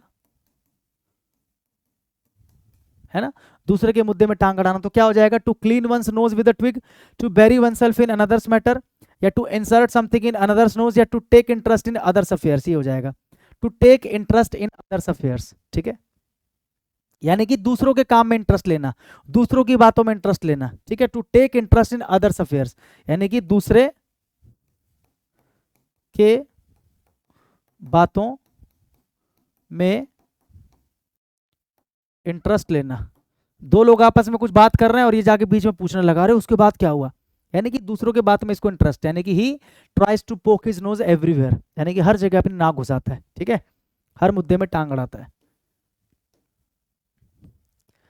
The friends quarreled some time ago, but now they are trying to make up with. To make up with, make up with someone का क्या मतलब होता है, मेल मिलाप कर लेना। make up with का मतलब क्या हो जाता है, मेल मिलाप कर लेना, मेल मिलाप कर लेना, मेल मिलाप कर लेना, किसी से मेल मिलाप कर लेना। तो क्या हो जाएगा, टू पार्ट फॉर एवर, हमेशा के लिए अलग हो जाना, टू ब्लेम ईच अदर, या to compete with each other, या to settle their differences, to settle their differences यानी कि अपने अंदर के जो अंतर हैं, डिफरेंसेस का मतलब क्या है, अंतर, ठीक है, या विवाद को क्या करना, सेटल यानी कि खत्म करना, अपने बीच के जो विवाद हैं उन्हें क्या करना, खत्म करना। टू सेटल देयर डिफरेंसेस यानी कि मेल मिलाप कर लेना। ठीक है, मेकअप विद। अगला, he is very impulsive and does things without rhyme or reason. Without rhyme and reason का मतलब है बिना किसी कारण के, बिना किसी कारण के। बोलते ना कि यार वो बिना किसी कारण के मेरे पे गुस्सा करता रहता है ना, मुझे डांटता रहता है। He scolds me without any rhyme or reason, he scolds me, वो मुझे डांटता है, without any rhyme or reason मतलब बिना किसी कारण के। तो क्या हो जाएगा, विदाउट प्रॉपर प्लानिंग, या without a reasonable explanation, without a reasonable explanation यानी कि बिना किसी कारण के, बिना किसी कारण के। ठीक है, अगला, know inside out. Inside out का मतलब क्या होता है, पूरी जानकारी, पूरी जानकारी। और नो का मतलब क्या होता है, जानना, तो ये तो आपको पता है नहीं कि पूरी जानकारी के बारे में पता होना। इनसाइड आउट, इनसाइड आउट का मतलब होता है अंदर बाहर पूरा। इनसाइड आउट का मतलब क्या है, अंदर बाहर पूरा, अंदर बाहर पूरा। कई बार बोलते हैं ना कि I know him inside out, यानी कि मैं उसको अच्छे से जानता हूं कि वो अंदर से कैसा बाहर से कैसा। इनसाइड आउट, इनसाइड मतलब अंदर से, आउट माने बाहर से, यानी कि पूरी जानकारी होना। तो क्या हो जाएगा, to know a little about something, नहीं। To know everything by rote memory, नहीं। To know something thoroughly, to know something thoroughly, हाँ, किसी चीज को गहनता से जानना। थॉरोली का मतलब क्या होता है, गहराई से, किसी चीज को बिल्कुल गहराई से जानना मतलब सारी जानकारी होना। ठीक है, तो वही इसका आंसर है, टू नो इनसाइड आउट, हाँ कि ना। अगला, आगे बढ़ जाओ। Organic food seems to be in vogue. In vogue का मतलब क्या होता है, प्रचलन में होना, प्रचलन में होना। आपको पता होगा एक मैगजीन भी आती है वोग, वोग के नाम से, जिसमें करंट में जो कोई भी बॉलीवुड का एक्टर या कोई भी इंसान जो करंट में ट्रेंड में होता है या बहुत फेमस होता है, उस वोग मैगजीन के अंदर उसकी फोटो छापी जाती है और उसको बहुत बड़ी चीज माना जाता है कि वोग के अंदर उसकी फोटो आ गई, नाम आ गया। तो वोग में तभी आता है जब वो प्रचलन में है, जब वो फैशन में है। प्रचलन का मतलब टू बी इन फैशन, है ना, प्रचलन में होना, या फिर क्या कह सकते हैं, to be in fashion, to be in fashion. Fashion का मतलब ही होता है प्रचलन, जो अभी चल रही है चीजें। तो क्या हो जाएगा, रेडिली अवेलेबल होना, आउट ऑफ स्टॉक होना, इन फैशन, दे रखा है फैशन, तो कोई दिक्कत वाली बात ही नहीं है। इन फैशन का मतलब प्रचलन में होना। कुक द बुक्स, ठीक है, यहाँ पर बुक्स को आप समझ के चलो, यहाँ पर बुक्स का मतलब है अकाउंट्स। ठीक है, यहाँ पर बुक्स का मतलब है अकाउंट्स, और कुक का मतलब क्या होता है, पकाना। इफ यू कुक समथिंग, अगर आप किसी चीज को कुक करते हो, तो एक तो कुक का मतलब है खाना बनाना, लेकिन अगर कुक का इस्तेमाल किसी और चीज में किया जाता है, जैसे कुक, जैसे हो जाएगा ना, कुक अ कॉन्स्पिरेसी यानी कि षड्यंत्र पकाना, या कुक द बुक्स, तो इसका मतलब क्या, किताब को पकाना कुकर में डाल के, नहीं। इसका सिंपल सा मतलब होता है, इसका सिंपल सा क्या मतलब होता है, इसका मतलब होता है अकाउंट्स को मैनिपुलेट करना। ठीक है, यहाँ पर कुक का मतलब क्या है, मैनिपुलेट। कुक का मतलब क्या है, मैनिपुलेट, मैनिपुलेट करना। ठीक है, मैनिपुलेट करना जानते हो ना। मैनिपुलेट करने का मतलब क्या होता है, अपने तरीके से तोड़ मरोड़ के पेश करना, अपने तरीके से तोड़ मरोड़ के पेश करना, है ना, या अपने तरीके से घुमा देना। तो क्या हो जाएगा, to falsely, to falsify. Falsify का मतलब क्या होता है, गलत बनाना। फाइनेंशियल रिकॉर्ड्स, जो फाइनेंशियल रिकॉर्ड्स है उन्हें क्या करना, फॉल्सिफाई करना, यानी कि गड़बड़ करना। आप ऐसे कह सकते हो,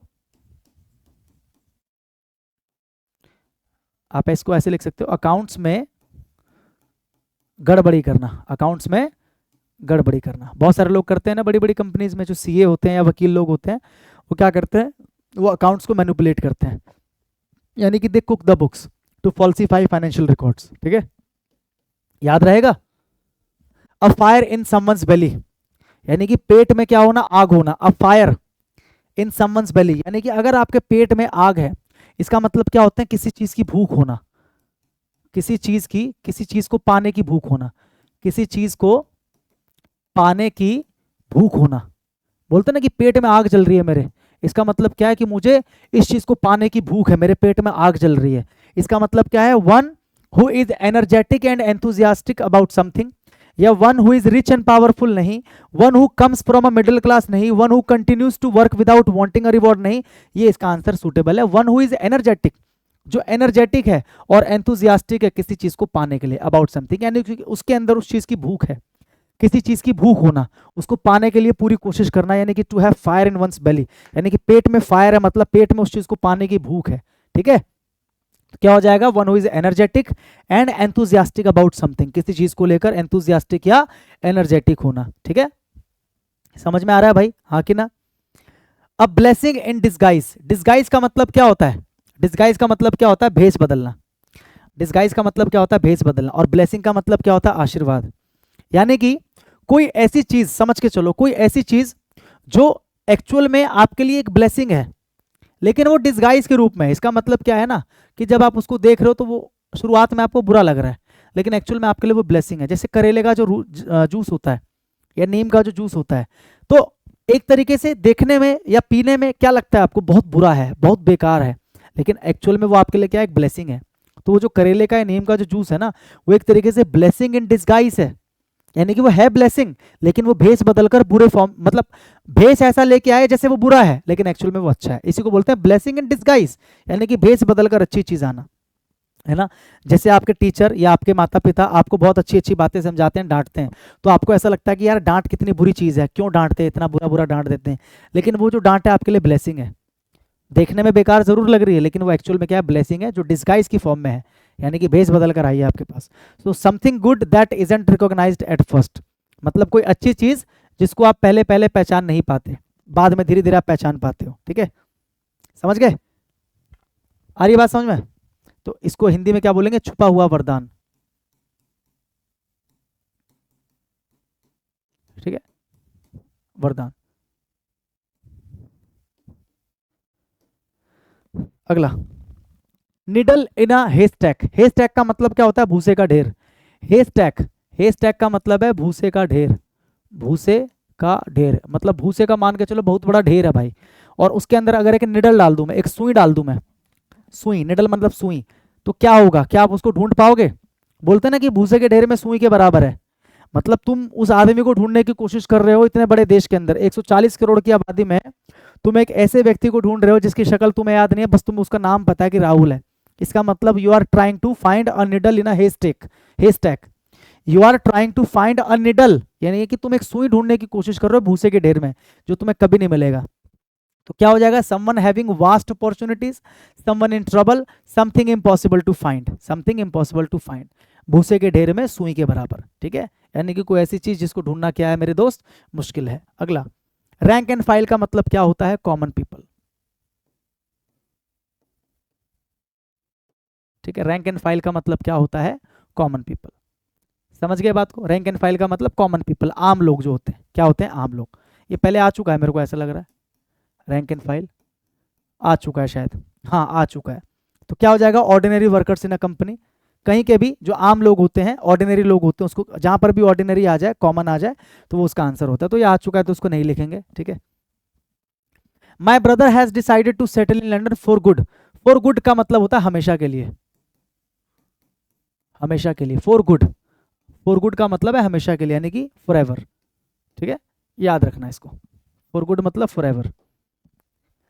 burn the midnight oil, burn the midnight oil का मतलब क्या होता है, बर्न का मतलब जलाना, मिडनाइट ऑयल यानी कि आधी रात को तेल जलाना। आधी रात को तेल जलाने का मतलब क्या है, जैसे पहले जब लाइट नहीं हुआ करती थी तो लोग क्या करते थे, आधी रात में लालटेन जला के पढ़ा करते थे। जो महान लोग हैं, जो पढ़ लिख कर विद्वान हुए हैं, तो आधी रात में भी लालटेन जलाकर या मोमबत्ती जलाकर खैर यहाँ पर ऑयल की बात हो रही तो मैं लालटेन बोलता हूँ, लालटेन जलाकर जो है पढ़ा करते थे। इसका मतलब क्या है, बहुत ज्यादा मेहनत करना। बर्न द मिडनाइट ऑयल यानी कि देर रात तक जाकर मेहनत करना, देर रात तक जाग कर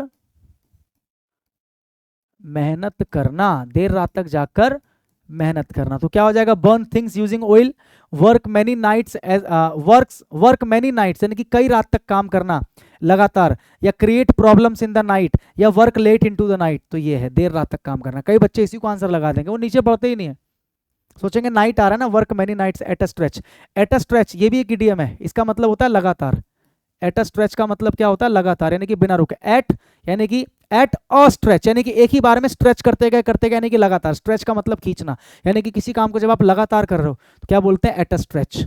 क्या बोलते हैं, एट अ स्ट्रेच यानी कि लगातार। ठीक है, तो इसका आंसर क्या हो जाएगा, देर रात तक जाग के काम करना। Burn the midnight oil, midnight oil तभी जलाओगे जब रात में जगे रहोगे, है ना। To come around, come around का मतलब क्या होता है, स्वास्थ्य ठीक होना। मतलब मान के चलो आप बीमार थे, ठीक है, और धीरे धीरे आपका जो स्वास्थ्य है वो ठीक हो रहा है, तो क्या बोलेंगे, he is coming around. He is coming around का मतलब है ही इज रिकवरिंग। स्वास्थ्य ठीक होना, या फिर इंग्लिश में क्या बोलते हैं, रिकवर। तो इसी से मिलता जुलता ढूंढ लो। To meet someone by chance नहीं, to spend a lot of time. To meet someone by chance को वैसे क्या बोलते हैं, कम अक्रॉस, मतलब किसी से अचानक मिल जाना, उसको बोलते हैं कम अक्रॉस। जैसे कि I came across one of my school friends in the theatre last night, यानी कि कल रात मैं अपने एक दोस्त से अचानक मिल गया, come across. To spend a lot of time with someone नहीं, to go round and round नहीं, टू बिकम कॉन्शियस अगेन। तो इन तीनों में से तो कोई आंसर है नहीं, तो ये इसका आंसर है। टू बिकम कॉन्शियस यानी कि होश में आना, यानी कि ठीक होना। कोई होश में आ रहा है मतलब ठीक हो रहा है, होश में आना। कोई मरीज है जो बेहोश है वो होश में आ रहा है, मतलब वो क्या हो रहा है, ही इज कमिंग अराउंड, ठीक हो रहा है, होश में आ रहा है, रिकवर कर रहा है। ठीक है, आगे बढ़ जाओ भाई, आगे बढ़े। To come around, to come around नहीं, sorry, to come around after that horrific accident, मतलब उस खतरनाक एक्सीडेंट के बाद Ram came around after 2 hours, Ram 2 घंटे के बाद होश में आया। ठीक है, a lean, a lean patch, a lean patch का मतलब क्या होता है, अलीन पैच का मतलब होता है एक ऐसा समय, एक ऐसा पीरियड, समय का एक, समय की एक ऐसी अवधि जिस समय किसी कंपनी के बारे में आप बोल सकते हो, किसी खिलाड़ी के बारे में, किसी टीम के बारे में, किसी ऑर्गेनाइजेशन के बारे में, अगर लगातार मान के चलो उसके साथ में पूरा हो रहा है, बुरा परफॉर्मेंस दे रही है वो, जैसे एक कंपनी लगातार घाटे में जा रही है, या एक टीम लगातार क्या कर रही है, गेम को हार रही है, या एक व्यक्ति लगातार क्या हो रहा है, किसी भी काम में नाकामयाब हो रहा है, तो उस पीरियड को, उसका जो समय पीरियड है, नाकामयाबी का जो समय है, जो वो टाइम पीरियड है, उसको क्या बोला जाता है, अलीन पैच। क्या बोला जाता है, अलीन पैच। ठीक है, क्या बोल सकते हैं, नाकामयाबी का दौर, नाकामयाबी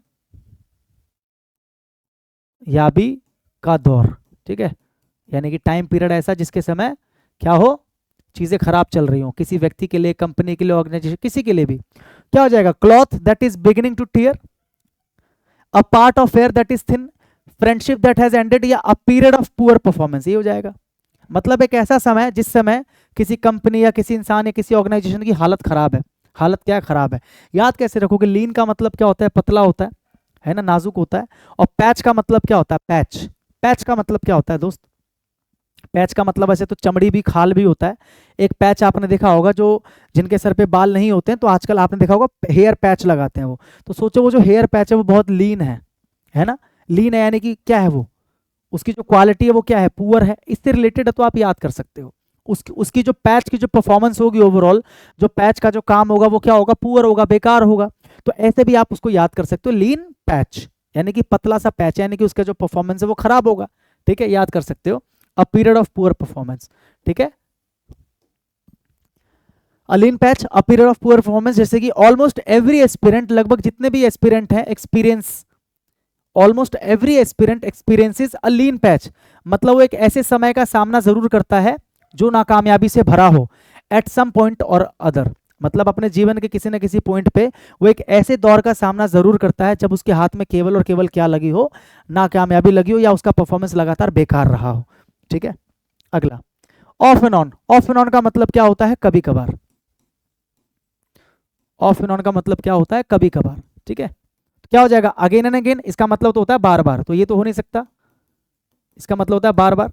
एवरीडे मतलब रोजाना, समटाइम्स बट नॉट रेगुलरली, तो यही आंसर है। समटाइम्स यानी कि कभी कभार, रेगुलरली नहीं, तो यही तो लिखा मैंने, कभी कभार, ठीक है, कभी कभार, not regularly. Hang on every word, hang on every word मतलब कोई अगर कुछ कह रहा है आपको, कुछ बता रहा है आपको, कुछ सुना रहा है आपको, और अगर आप उसके हर एक वर्ड पे हैंग, यानी कि एक शब्द बोला और आप बोलते हो हैंग ऑन, रुक जाओ, फिर दूसरा शब्द बोला आपने बोला रुक जाओ, यानी कि आप उसके एक एक शब्द को बहुत ध्यान से सुन रहे हो, यानी कि आप ध्यान से सुन रहे हो, सिंपल सा मतलब है। हैंग ऑन एवरी वर्ड का मतलब होता है एक एक शब्द को ध्यान से सुनना, एक एक शब्द को ध्यान से सुनना, ध्यान से सुनना, ठीक है। हैंग ऑन एवरी वर्ड तो क्या हो जाएगा, speaks very slowly, listen very carefully, यही हो जाएगा, लिसन वेरी केयरफुली, बहुत ध्यान से किसी चीज को सुनना। हैंग ऑन एवरी वर्ड जब आप एक एक वर्ड को बहुत ध्यान से सुन रहे हो, ठीक है। It is very important to hang on to every word while attending the class, class attend करते समय बहुत जरूरी है to hang on to every word, की एक एक वर्ड को बहुत ध्यान से सुना जाए, यानी कि बहुत ध्यान से लेक्चर को सुना जाए या टीचर की बातों को सुना जाए। आगे बढ़ जाओ।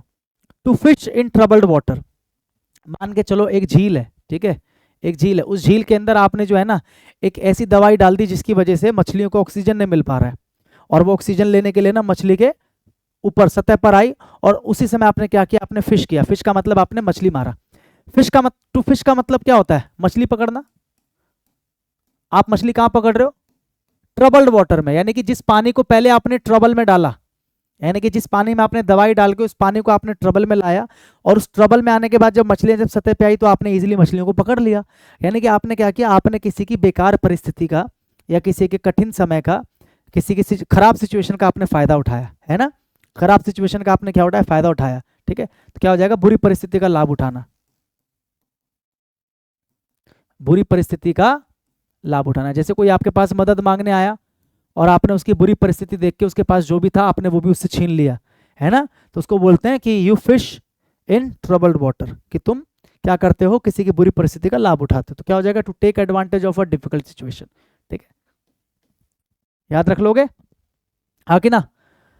अगला, एट अ स्टोन्स थ्रो, जैसे किसी ने मुझसे पूछा कि यार तेरा घर यहाँ से कितनी दूर है, मैंने बोला मेरा घर दूर ना, एक पत्थर उठा के मैं फेंक के बता सकता हूँ कि कितनी दूर है। अब ऑब्वियस सी बात है, सोचो अगर मैं ये बोल रहा हूँ कि मैं एक पत्थर को उठा के और उसको फेंक के बता सकता हूँ कि देख मेरा घर यहाँ पे, इसका मतलब पास में ही है, क्योंकि अगर दूर होगा तो मैं पत्थर वहां तक फेंक नहीं पाऊंगा ना। तो अगर मैं किसी को बोलता हूँ कि मेरा जो घर है वो क्या है, एट अ स्टोन्स थ्रो, मतलब मैं पत्थर फेंक के, यानी कि स्टोन को थ्रो करके बता सकता हूँ कि देख ये रहा मेरा घर, पत्थर को फेंक के, यानी कि वेरी नियर, बहुत पास है, at a very short distance, ठीक है, एट अ स्टोन्स थ्रो, याद रहेगा, हाँ कि ना। इससे ज्यादा लॉजिकली कैसे पढ़ोगे भाई। अगला है अ डाइम और डजन, अ डाइम और डजन, इसका क्या मतलब होता है, अ डाइम और डजन का मतलब क्या होता है, साधारण, मतलब किसी चीज की संख्या इतनी ज्यादा है, किसी चीज की संख्या इतनी ज्यादा है कि उसका इंपॉर्टेंस जो है, ठीक है, यहां लिख देता हूं मैं, संख्या अधिक होने के कारण वैल्यू ना होना, वैल्यू ना होना, मतलब किसी चीज की इतनी ज्यादा संख्या है कि उसकी वैल्यू ही खत्म हो गई है। जैसे आज आप देखोगे ना, जगह जगह जगह जगह आप देखोगे तो कैफे खुले हुए हैं, जगह जगह जगह जगह आप देखोगे रेस्टोरेंट खुले हुए हैं। तो कोई अगर मुझसे आके बोलता है कि भाई तुझे पता है हमारे एरिया में एक रेस्टोरेंट खुला, तो मैं क्या बोलूंगा कि रेस्टोरेंट जो है ना आजकल वो क्या है, अ डाइम अ डजन, यानी कि बहुत ज्यादा क्या है, कैजुअल हो चुका है, बहुत ज्यादा फॉर्मल हो चुका है ना, बहुत ज्यादा कॉमन हो चुका है, बहुत ज्यादा क्या हो चुका है, कॉमन हो चुका है, क्योंकि उसकी संख्या इतनी ज्यादा है कि वो क्या हो चुका है, कॉमन हो चुका है, उसकी वैल्यू नहीं रही। तो क्या बोलेंगे, common and so of little value, मतलब बहुत ज्यादा कॉमन होना जिसकी वजह से उसकी क्या है, वैल्यू बहुत कम है। तो यही इसका आंसर हो जाएगा, अ डाइम और डजन। डाइम का मतलब क्या होता है, $1 का, $1 का जो 1/10 होता है इसको बोलते हैं डाइम, क्या बोलते हैं, डाइम। $1 का जो 10वां हिस्सा होता है उसको क्या बोलते हैं, डाइम, क्या बोलते हैं, डाइम। और डजन का मतलब क्या होता है, 12, डजन का मतलब क्या होता है, 12। तो पहले के समय में क्या होता था, जब ये कॉइन्स चला करते थे, जब डाइम चला करता था, यानी कि $1 का जो 10वां हिस्सा था ना उसका भी कॉइन हुआ करता था, जिसको क्या बोलते हैं, 10 सेंट्स, क्या बोलते हैं, 10 सेंट्स। डॉलर मतलब एक कंप्लीट, और सेंट का मतलब डॉलर का ही जो अलग अलग पार्ट होता है उसको क्या बोलते हैं, सेंट्स, ठीक है। तो पहले ऐसा होता था ना कि डाइम बहुत थे, तो बहुत होने की वजह से उनकी वैल्यू क्या हो गई, कम हो गई, तो वहीं से इसका प्रचलन हुआ है, ठीक है, बाहर के देशों से, तो वही इडियम बनता हुआ आया है। अ डाइम अ डजन, मतलब ये जो डाइम है ना डजन्स की मात्रा में है, यानी कि इतने हैं कि इनकी वैल्यू ही नहीं है। ठीक है, समझ गए बात को। अगला, cheap computers like these have flooded the market, मतलब सस्ते कंप्यूटर जो है ना उससे पूरा मार्केट भर चुका है। You can get them a dime a dozen, आप उनको प्राप्त कर सकते हो अ डाइम अ डजन, यानी कि बहुत ज्यादा कॉमन है और कोई खास वैल्यू नहीं, तो आप इजीली उनको प्राप्त कर सकते हो। ठीक है, अगला, और रेड लेटर डे का मतलब क्या होता है, कोई भी ऐसा दिन जो किसी भी मामले में आपके लिए क्या हो, मेमोरेबल हो, यादगार हो। जैसे आपकी बहन की शादी आपके लिए एक रेड लेटर डे हो सकता है, आपकी ज्वाइनिंग का पहला दिन आप लोगों के लिए एक रेड लेटर डे हो सकता है, आपकी शादी का दिन आपके लिए एक रेड लेटर डे हो सकता है, जिस दिन आपने अपने माता पिता को अपनी सैलरी से गिफ्ट ला के दिया वो आपके लिए एक रेड लेटर डे हो सकता है। तो रेड लेटर डे का मतलब है एक मेमोरेबल डे। ठीक है, एक memorable day, red letter day, याद रहेगा, हाँ कि ना। अगला, फुल ऑफ बीन्स, बीन्स खाने से क्या मिलती है, बीन्स, बीन्स पता ना जो ग्रीन कलर का होता है, सब्जी, सब्जी बीन्स, क्या बोलते हैं उसको, फली, सेम की फली बोलते हैं उसको। तो वो खाने से क्या मिलती है, एनर्जी। बीन्स खाने से क्या मिलती है, बीन्स खाने से एनर्जी मिलती है ना। सोचो किसी के शरीर के अंदर बीन्स ही बीन्स भरे हुए हैं, फुल ऑफ बीन्स, कोई बंदा अगर बीन्स से भरा हुआ है इसका मतलब वो एनर्जी से भरा हुआ है, तो क्या हो जाएगा, हैप्पी एंड एनर्जेटिक, खत्म। ठीक है, अगला, देयर मैरिज वॉजंट वर्किंग, उनकी शादी जो है ना काम नहीं कर रही थी, but they kept up appearance, keep up, देखो एक्चुअल में क्या होता है, keep up appearance, keep up appearance, appearance का मतलब क्या होता है कि आप कैसे दिख रहे हो, उसको बोलते हैं अपीयरेंस। जैसे अपीयर का मतलब क्या होता है, दिखाई देना, तो अपीयरेंस का मतलब क्या होता है, जैसे मैंने अभी जो कपड़े पहने हुए हैं या मैं जो आपके सामने अभी अपने आप को पेश कर रहा हूँ, ये मेरा अपीयरेंस है। तो मान के चलो कि मेरे साथ में कुछ अच्छा नहीं चल रहा, सिचुएशन मेरी बेकार चल रही है, लेकिन मैंने क्या किया है, I kept up my appearance या I keep up my appearance, मैंने अपना जो अपीयरेंस है ना वो मैंने कीप अप किया हुआ, कीप अप का मतलब मेंटेन किया हुआ है। आई कीप अप माई अपीयरेंस, यानी कि मैंने जो अपना अपीयरेंस है वो मेंटेन किया हुआ है। इसका क्या मतलब होता है, ठीक है, इसका मतलब होता है दिखावा करना, इसका मतलब क्या होता है, दिखावा करना, मतलब आप अपनी जो अपीयरेंस है, मतलब आप जैसे दिख रहे हो उससे आप क्या कर रहे हो, कीप अप, यानी कि अपने अपीयरेंस को आपने बना कर रखा है, अच्छा है लाइफ में या बुरा है लाइफ में, लेकिन अपीयरेंस को आपने बना के रखा है, तो क्या हो जाएगा, maintained an expression of wellbeing, कि आपने मेंटेन किया हुआ है एक ऐसा एक्सप्रेशन कि आप क्या हो, अच्छे हो। जब आप अंदर से ठीक नहीं होते लेकिन फिर भी आप दुनिया को दिखाते हो कि अरे कोई दिक्कत नहीं है, सब बढ़िया है। लड़कों से कभी भी पूछो जाके, किसी भी लड़के से पूछो जाके कि भाई और कैसा है, तो लड़का कभी नहीं बोलेगा कि मेरे साथ ये प्रॉब्लम है, नौकरी चली गई, या सैलरी कम है, या घर वाले परेशान रहते हैं, या पापा की नौकरी छुड़वानी है, या बहन की शादी करनी है, या गर्लफ्रेंड ने धोखा दे दिया, कुछ नहीं बोलेंगे। आप किसी भी लड़के से जाके पूछो और भाई क्या हाल चाल है, अरे सब बढ़िया भाई और तू बता। तो दे दे डू व्हाट, वो क्या करते हैं, दे कीप अप अपीयरेंस, यानी कि वो जो है ना अपना एक जो वेल बींग होने का जो एक्सप्रेशन है उसको हमेशा मेंटेन करके रखते हैं। ठीक है, समझ में आ रही बात, यानी कि अच्छा होने का दिखावा करना, अच्छा होने का बाहर से दिखावा करना, बाहर से दिखावा करना।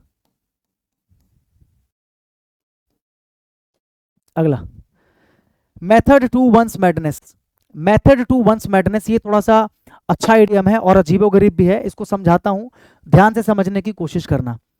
अगर जैसे फॉर एग्जांपल एक आदमी है, ठीक है, उसको आपने कहा कि भाई तुझे जो है ना हमारे ऑफिस का एनुअल डे है और एनुअल डे पे तुझे परफॉर्म करना है, तो वो आदमी स्टेज के ऊपर आया, ठीक है, आज से 5 दिन बाद एनुअल डे है और वो 5वें दिन आया बंदा, एनुअल डे के दिन मतलब आया सीधा, और स्टेज पे आते ही ना फटे पुराने कपड़े उसने पहन रखे हैं और चिल्ला चिल्ला के सबको पागल पागल पागल पागल कहने लग गया। तो सबको लग रहा कि क्या कर रहा क्या कर रहा क्या कर रहा है, लेकिन जब उसने अपना पूरा वो एक्ट खत्म किया और लास्ट में लोगों को एक मैसेज दिया कि मैं शुरू में लोगों को पागल क्यों बोल रहा था, तब सबको समझ में आया कि अच्छा शुरुआत में जो ये मैडनेस यानी कि जो पागलपन कर रहा था उसके पीछे एक कारण था। कारण ये था कि इसे एक संदेश देना था सबको, है ना, कि यानी कि there was a method, there was a method to his madness, यानी कि उसके पागलपन का कोई कारण था। ठीक है, कह सकते हैं पागलपन का, पागलपन या अजीब हरकत, अजीब हरकत के पीछे एक कारण होना, एक कारण होना। ठीक है, जो बाद में पता चलता है। Being very neat and particular about details, seeming disorderly yet having always behaving like a mad person, not following rules and conventions। क्या हो जाएगा? being very neat and particular about details या seeming disorderly yet having a structure। ये रहा इसका answer. दिखने में क्या लग रहा है? disorderly, यानी कि शुरुआत में दिखने में तो ये लग रहा था ना कि बंदा पागल हो गया है, सबको पागल पागल पागल कह रहा, क्या हो गया इसको। तो दिखने में कोई चीज लगती है कि डिसऑर्डरली है, येट लेकिन फिर भी हैविंग अ स्ट्रक्चर, लेकिन फिर भी उसका अपना एक स्ट्रक्चर होता है। तो उसके लिए हम यूज करते हैं idiom method to one's madness. कोई ऐसा काम कर रहा है कि देखने में आपको लगता है कि पागल हो गया है, डिसऑर्गेनाइज्ड मैनर में क्यों कर रहा है, ऐसे क्यों कर रहा है ना, एक चीज वहां रख रहा है, एक चीज वहां क्यों रख रहा है, बाद में पता चलता है कि नहीं, इसका भी एक स्ट्रक्चर है। बात समझ में आ रही कि नहीं आ रही है? तो क्या बोलते हैं? देयर वाज अ मेथड या there is a method to his madness. ठीक है,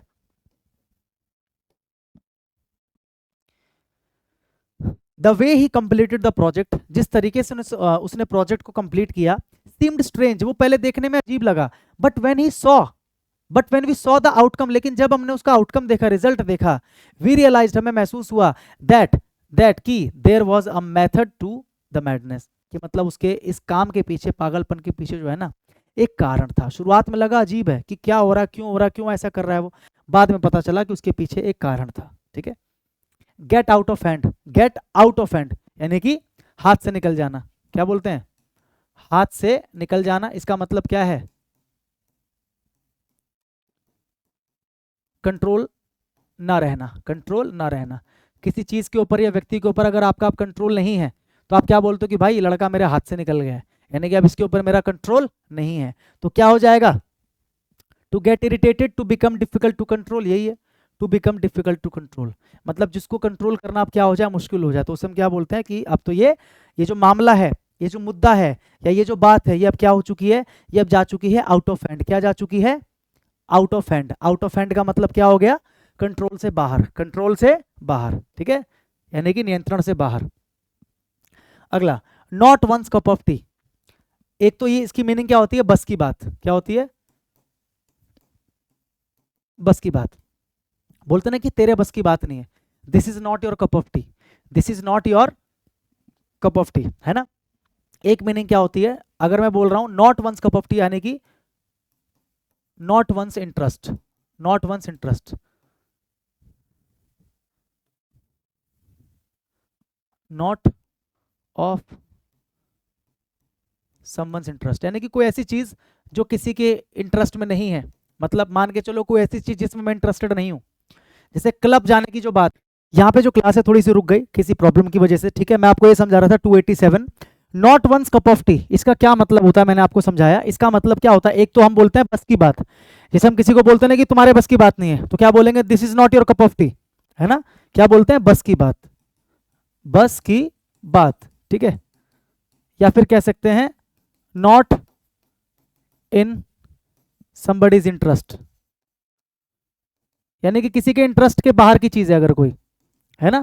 जैसे मान के चलो दोस्त ने बोला कि यार चल एक काम करते हैं ना, क्लब चलते हैं, क्लब चलेंगे, खूब दारू वारू पियेंगे और डांस वांस करेंगे। तो मैं उसको क्या बोलूंगा कि यार इसमें मेरा इंटरेस्ट नहीं है, ये मेरे इंटरेस्ट से बाहर की चीज है। तो मैं क्या बोलूंगा? This is not my cup of T, this is not my cup of T. ये जो कप ऑफ टी है ना सामने जो रखी है चाय की प्याली, ये मेरी नहीं है, मतलब मेरे इंटरेस्ट की नहीं है, यानी कि मेरे बस की बात नहीं है। ठीक है, तो क्या हो जाएगा आंसर? नॉट एब्सोल्युटली ट्रू नहीं, not according to one's interest, ये रहा इसका आंसर। मतलब जो चीज आपके इंटरेस्ट के अकॉर्डिंग नहीं है, उसे आप क्या बोलते हो? उसे आप क्या बोलते हो? Not my cup of T. और अगर इंटरेस्ट में है तो क्या बोलेंगे? माई cup of T, this is my cup of T, ये मेरी कप ऑफ टी, यानी कि मेरे इंटरेस्ट में है ना, या मेरे बस की बात है, तो this is my cup of tea. ठीक है, अगला ये हो गया। ठीक है, not according to one's interest. जैसे playing cricket was never my cup of tea since childhood, मतलब बचपन से ही क्रिकेट खेलना जो है ना मेरे इंटरेस्ट से बाहर की चीज है, कभी भी मेरा उसमें इंटरेस्ट खासा नहीं रहा। ठीक है, आगे आ जाओ। अगला, to cross one's minds. Cross one's minds का मतलब क्या होता है? अचानक दिमाग में आना। क्रॉस वंस माइंड्स मतलब आप ऐसे बैठे हो, अचानक से कोई थॉट या कोई विचार या कोई ओपिनियन जो है ना आपके दिमाग को ऐसे क्रॉस किया, क्रॉस करके गया, मतलब अचानक आपके दिमाग में आया, है ना। तो उसको बोलते हैं अचानक दिमाग में आना, अचानक दिमाग में आना। कई बार बोलते हैं यार अचानक मेरे मन में एक बात आई, दिमाग या फिर कह सकते हो मन, अचानक दिमाग या मन में आना, कोई बात या विचार कुछ भी। ठीक है, तो क्या हो सकता है? टू फॉरगेट समथिंग, या to put a thought away from one's mind, या to move from one idea to another, या टू थिंक समथिंग, तो क्या हो जाएगा इसका answer? To cross one's minds का मतलब क्या हो जाएगा? टू थिंक ऑफ समथिंग, यानी कि आप किसी चीज के बारे में सोच रहे हो। कोई विचार अगर आपको आया, इसका मतलब क्या है कि आप उस चीज के बारे में सोच रहे हो, तो इसका जो आंसर हो जाएगा वो क्या हो जाएगा? To think of something, to think of something. ठीक है, समझ में आ गया? अचानक मन में आ गई आपके बात। और अगर केवल कम अक्रॉस होता, मैंने आपको बताया था कल, कम अक्रॉस का मतलब होता है किसी से अचानक मुलाकात हो जाना।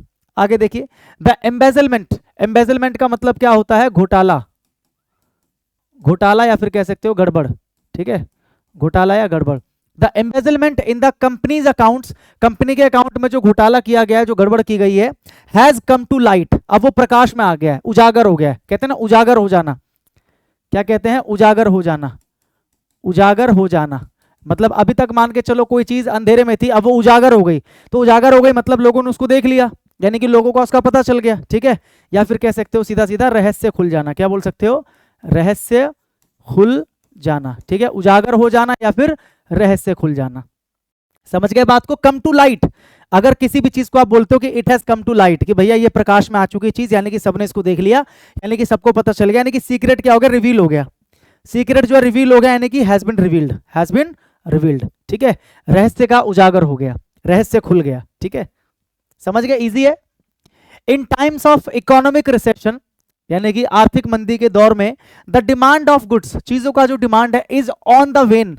ऑन द वेन का मतलब क्या होता है? ऑन द वेन का मतलब होता है डिक्लाइन, यानी कि घटना। ऑन द वेन का मतलब क्या होता है? घटना, डिक्रीज होना, डिक्लाइन होना। ठीक है, डिक्रीज होना। कोई चीज अगर डिक्रीज हो रही है, नीचे जा रही है, तो उसको क्या बोलते हैं? On the when. क्या बोलते हैं? On the when. तो क्या हो जाएगा? ऑन द राइज नहीं, क्या हो जाएगा? On the decline, on the decline, decrease या डिक्लाइन। ठीक है, समझ गए? If something is on the when, जैसे देश की प्रगति ऑन द वेन है, हमारी जो इकोनॉमिक कंडीशन है ऑन द वेन है। ठीक है, कोई भी चीज हो सकती है, तो उसे क्या बोलते हैं? कि वो चीज डिक्रीज हो रही है, वो चीज डिक्लाइन हो रही है, धीरे धीरे घट रही है। ठीक है, on the when. The new CEO is in favour of giving plenty of elbow room, बहुत प्यारा इडियम है, बहुत इंपॉर्टेंट इडियम है। एल्बो रूम का मतलब क्या होता है? सपोज करो आप एक रूम के अंदर बैठे हो, और रूम के अंदर इतना सा स्पेस है कि आप अपनी बॉडी को ऐसे करके बैठ सकते हो, तो क्या आप पूरी आजादी के साथ काम कर पाओगे? नहीं कर पाओगे। वहीं पर अगर मैं आपके एल्बो के लिए रूम दे दूं, स्पेस दे दूं आपको, एल्बो रूम, आपके एल्बो के लिए मैं प्रॉपर स्पेस आपको दे दूं, अब आप प्रॉपर इस तरीके से काम कर सकते हो। तो एल्बो रूम का मतलब क्या हो गया? काम करने की आजादी। एल्बो रूम का मतलब क्या हो गया? काम करने की आजादी, काम करने की आजादी। ठीक है दोस्त, तो क्या आंसर हो जाएगा बताओ जरा? ह्यूज सैलरीज नहीं, leave to go on a vacation नहीं, freedom to do what one wants, मतलब जो कोई व्यक्ति करना चाहता है, कुछ भी करना चाहता है, उसकी आजादी दे देना, तो उसको बोलते हैं क्या? Elbow room. क्या बोलते हैं? एल्बो रूम, है ना? समझ में आ गई बात? अगला, I can not take up any new assignment, मैं कोई नया असाइनमेंट अब नहीं ले सकता, as I have my hands full, क्योंकि मेरे हाथ जो है ना फुल है, यानी कि मेरे पास बहुत सारे काम पहले से ही है, मैं बहुत बिजी हूं। ठीक है, अगर आप बोलते हो हैंड्स आर फुल, तो इसका मतलब या तो होता है बिजी, या तो होता है बहुत सारे काम होना, having a lot of work already, having a lot of work already. अगर आप किसी को बोल रहे हो ना कि यार मेरे हैंड्स जो है ना फुल हैं, तो आप उसको ये बताना चाह रहे हो कि ऑलरेडी मेरे पास बहुत सारे काम है, या फिर कह सकते हो मैं बिजी हूं। तो क्या आंसर हो जाएगा? वेरी रिच, या नीड टू सीक हेल्प, या एम वेरी बिजी। तो ये रहा आंसर, खत्म।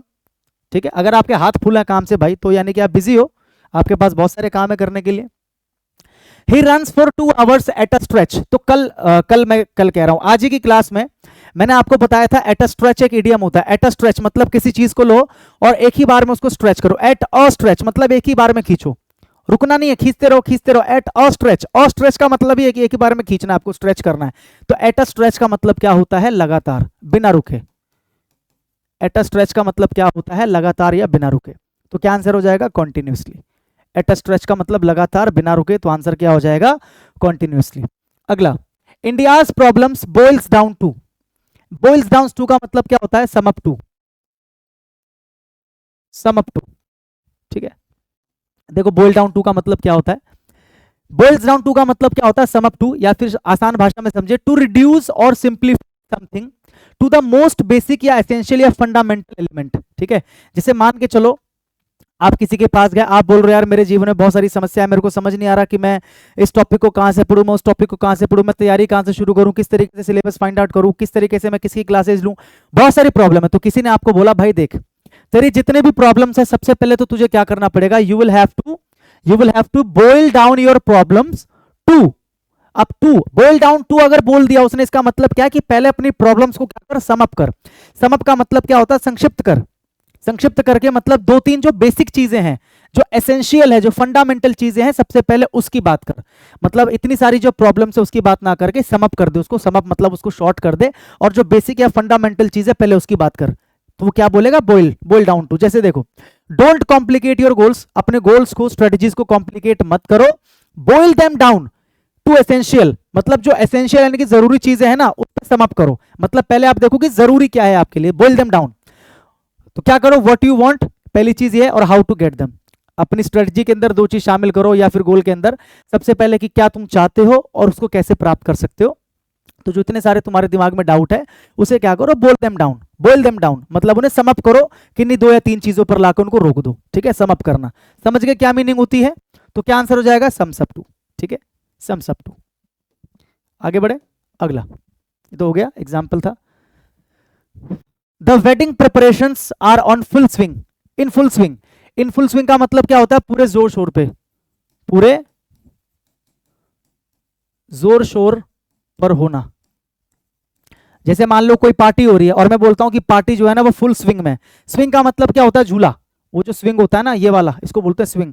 तो झूला मान के चलो फुल स्पीड में घूम रहा है, तो फुल स्विंग में है, यानी कि वो अपने पूरे जोर शोर पर है। हाँ कि ना, वो अपने पूरे जोर शोर पर है। तो अगर मैं किसी बोल रहा हूं कि कोई पार्टी जो है पूरे अपने फुल स्विंग में है, इसका मतलब पार्टी पूरे जोर शोर से चल रही है ना। या अगर मैं बोलता हूं कोई कार्यक्रम है, प्रोग्राम है, वो पूरे जोर शोर पे चल रहा है, या आंदोलन पूरे जोर शोर पे चल रहा है, या फिर कैंपेनिंग जो है, इलेक्शन के लिए जो कैंपेनिंग है पूरे जोर शोर पे चल रही है ना, या किसी प्रकार का कोई प्रोटेस्ट है पूरे जोर शोर से चल रहा है, इन फुल स्विंग। जैसे the protest is in full swing, है ना। या फिर कह सकते हो the campaign is in full swing. तो इज इन फुल स्विंग का मतलब क्या होता है, at the height of activity. मतलब जो भी पर्टिकुलर कोई एक्टिविटी हो रही है उसकी हाइट, एट द हाइट मतलब उसका सबसे ऊपरी बिंदु। जैसे अगर कैंपेनिंग हो रही है तो कैंपेनिंग का सबसे जो हाईएस्ट पॉइंट है, मतलब बहुत अच्छे से कैंपेनिंग हो रही है, यानी कि पूरे जोर शोर से हो रही है। मतलब तो वही है, at the height of an activity, एक एक्टिविटी की हाइट यानी कि सबसे ऊपरी तौर पर देखा जा रहा है। ठीक है, समझ गए बात को, इन full swing. When the miscreants का मतलब क्या होता है, बदमाश गुंडे, saw the police they beat a retreat। beat और retreat का मतलब क्या होता है, पीछे हटना। retreat का मतलब क्या होता है, पीछे हटना। तो इसी से आप याद रखोगे, retreat का मतलब क्या होता है, पीछे हटना, पीछे हटना। तो इसी से आप याद रखोगे कि beat a retreat का मतलब क्या होता है, भाग जाना। क्या होता है, भाग जाना। beat a retreat यानी कि दुम दबा के भाग जाना, उल्टे पैर भाग जाना। तो क्या हो जाएगा, अटैक्ड फियर्सली, प्रोटेस्टेड, या मार्च्ड, या रैन अवे। तो आंसर हो जाएगा रैन अवे यानी कि भाग जाना, रैन अवे यानी कि भाग जाना। ठीक है, ये तो आप सेंटेंस को पढ़कर भी इसका आंसर लगा सकते थे, कुछ ऐसे इडियम्स होते हैं। You must seize the opportunity, आपको इस अपॉर्चुनिटी को सीज करना चाहिए, मतलब अपॉर्चुनिटी को जाने नहीं देना चाहिए हाथ से। To make amends, to make amends, amends का मतलब क्या होता है, अमेंड्स का मतलब हर जाना भी होता है, सुधार भी होता है। अमेंड्स का मतलब यहां पर क्या है, हर जाना। ठीक है, टू मेक अमेंड्स का मतलब क्या हो गया, फिर क्षतिपूर्ति करना। मतलब मान के चलो आपसे कोई गलती हुई तो आप उसकी क्षतिपूर्ति करते हो ना, तो मेक अमेंड्स का मतलब क्या होता है, क्षतिपूर्ति करना, या अपनी चीज को, गलत चीज को सही करना, या जो आपने बिगाड़ा है, जो आपने गलत किया उसे सही करना। क्षतिपूर्ति करने का क्या मतलब है कि जो चीज आपने गलत की है उसे सही करना, उसे सुधारना। टू मेक अमेंड्स है ना, क्षतिपूर्ति करना, सुधार करना, सही करना, हर्जाना भरना। तो कौन सा है, टू करेक्ट अ मिस्टेक, खत्म, पहला ही आंसर है। मतलब आप अपनी मिस्टेक को करेक्ट कर रहे हो, जो आपसे गलती हुई है उसे आप ठीक कर रहे हो, सुधार रहे हो, क्षतिपूर्ति कर रहे हो, यानी कि you are making amends, you are making amends, क्षतिपूर्ति करना। अगला, लिटिल बाय लिटिल का मतलब क्या होता है, धीरे धीरे। इसमें तो समझाने वाली कोई बात नहीं है। लिटिल बाय लिटिल यानी कि धीरे धीरे, रुक जाओ, एकदम से नहीं बढ़ना आगे। जैसे किसी को बोलते हैं ना कि इतनी लंबी छलांग मत मारो, धीरे धीरे आगे बढ़ेंगे। Little bye little, little bye little, तो क्या हो जाएगा, ग्रेजुअली। ग्रेजुअली का मतलब यही होता है, धीरे धीरे, आराम आराम से, रुक रुक के। ठीक है, आ रही है बात समझ में? आगे, a dry run, a dry run का सिंपल सा मतलब है रिहर्सल। डायरेक्ट याद रखना आपको ड्राई रन। कैसे याद रखोगे, जैसे एक होता है एक्चुअल परफॉर्मेंस, ठीक है, और एक होता है ड्राई रन, यानी कि सूखा सूखा, कि अभी तो सूखा सूखा कर रहे हैं ऐसे। ड्राई रन, रन का मतलब क्या है, किसी भी चीज को चलाना, ये चलने देना, ड्राई रन। और मान लो कोई भी एक्टिविटी है, कुछ भी उसको आप चला रहे हो, ऐसे सूखा सूखा। जैसे कल को परफॉर्मेंस होने वाला है म्यूजिक के साथ में, आज ऐसे ही सूखा सूखा जो है ना, स्टेज के ऊपर बिना यूनिफॉर्म के, बिना किसी चीज के आप क्या करवा रहे हो, प्रैक्टिस करवा रहे हो। तो ड्राई रन का मतलब वही हो गया, रिहर्सल या प्रैक्टिस। रिहर्सल या प्रैक्टिस। तो ये रहा रिहर्सल दे रखा है, तो ये इसका आंसर हो जाएगा। ज्यादा इसमें मगजमारी करने की आवश्यकता नहीं है, ठीक है। कॉल ऑन, कॉल ऑन का मतलब क्या होता है? मिलने जाना। अखबार के अंदर ये शब्द आप बहुत देखोगे, मिलने जाना, यानी कि क्या बोल सकते हैं? विजिट। किसी से मिलने जाना यानी कि किसी के पास विजिट करना। अखबार में टर्म आपको बहुत देखने को मिलेगा कि जो प्रधानमंत्री हैं called on the CM of Delhi, या the prime minister called on the CM of Gujarat. तो कॉल ऑन का मतलब क्या है? कि उनसे मुलाकात हुई, उनकी वहां उन्होंने विजिट किया। तो इसका आंसर यही हो जाएगा, विजिट, कॉल ऑन, ठीक है। समझ गए बात को? कोई डाउट नहीं होना चाहिए। अगला, लुकआउट का मतलब क्या होता है? लुकआउट, जैसे आप किसी को बोलते हो हे लुकआउट, लुकआउट या वॉच आउट, लुकआउट या वॉच आउट, इसका मतलब क्या है? सावधान रहो, सावधान रहो। मतलब मान लो किसी को खतरा है किसी चीज से, तो आप उसे सावधान करने के लिए क्या बोलोगे? लुकआउट, कि देखो, ध्यान दो, सावधान रहो, ध्यान दो या सावधान रहो, ठीक है। ध्यान दो, ध्यान दो या सावधान रहो, ठीक है। लुकआउट या वॉच आउट, तो क्या हो जाएगा? Be careful, be careful. अच्छा, एक होता है लुकआउट, लुकआउट नोटिस, यह आपने बहुत बार सुना होगा। लुकआउट नोटिस क्या होता है? कोई अथॉरिटी, कोर्ट या कोई पुलिस स्टेशन ये लुकआउट नोटिस जारी करता है किसी व्यक्ति के लिए। इसका मतलब है कि वो उस व्यक्ति को जो है ना ढूंढ रही है पुलिस, या जो ऑर्गेनाइजेशन है, जो अथॉरिटी है जिसने वो इशू किया है लेटर या नोटिस, वो उस व्यक्ति को ढूंढ रही है और आदेश दिया गया है कि जहां भी वो व्यक्ति मिले उसे फटाक से पकड़ लिया जाए, कैद कर लिया जाए, या फिर उसे देश न छोड़ने दिया जाए, उसे गिरफ्त में रखा जाए। तो उस नोटिस को बोलते हैं लुकआउट नोटिस, वो अलग हो जाता है। लुकआउट या वॉच आउट का मतलब क्या है? सावधान रहो, ठीक है, be careful. If you don't look out, अगर तुम ध्यान नहीं दोगे, केयरफुल नहीं रहोगे, you might fall on the ice, तो तुम बर्फ पे गिर पड़ोगे भाई, ठीक है। अगला, give a hand. Give a hand का मतलब ये नहीं होता कि आप अपने हाथ काट के दे दोगे।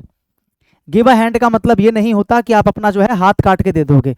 गिव अ हैंड, जैसे मान के चलो आप एक गड्ढे में गिरे हुए हो, ठीक है, और ऊपर आपका दोस्त खड़ा गड्ढे के ऊपर, तो आप क्या बोलोगे? भाई हाथ दे, क्या बोलोगे? हाथ दे। तो ये वो वाला हाथ दे। तो अगर आप उसको बोल रहे हो हाथ दे, इसका मतलब आप उसे क्या बोल रहे हो? हेल्प कर, है ना, यानी कि हाथ बटाना, ऐसे याद रखोगे। क्या बोलोगे? हाथ बटाना, यानी फिर कह सकते हो हेल्प करना। क्या करना? हेल्प करना। तो हेल्प का सिनोनियम होता है असिस्ट, इसी से बनता है असिस्टेंट, जो आपकी हेल्प करे वो आपका असिस्टेंट, ठीक है। तो गिव अ हैंड। एक बनता है इडियम, टू कॉस्ट, ये पता नहीं मैंने कराया कि नहीं कराया, to cost an arm and a leg. मतलब आप कोई चीज खरीदने गए, जैसे आप रोल्स रॉयस की गाड़ी खरीदने के लिए चले गए, ठीक है, और वहां पे जाके आपने पूछा इसकी कीमत कितनी, उसने बोला भैया ज्यादा नहीं 5 करोड़ है, ठीक है, ज्यादा नहीं है, कितनी है? 5 करोड़ है।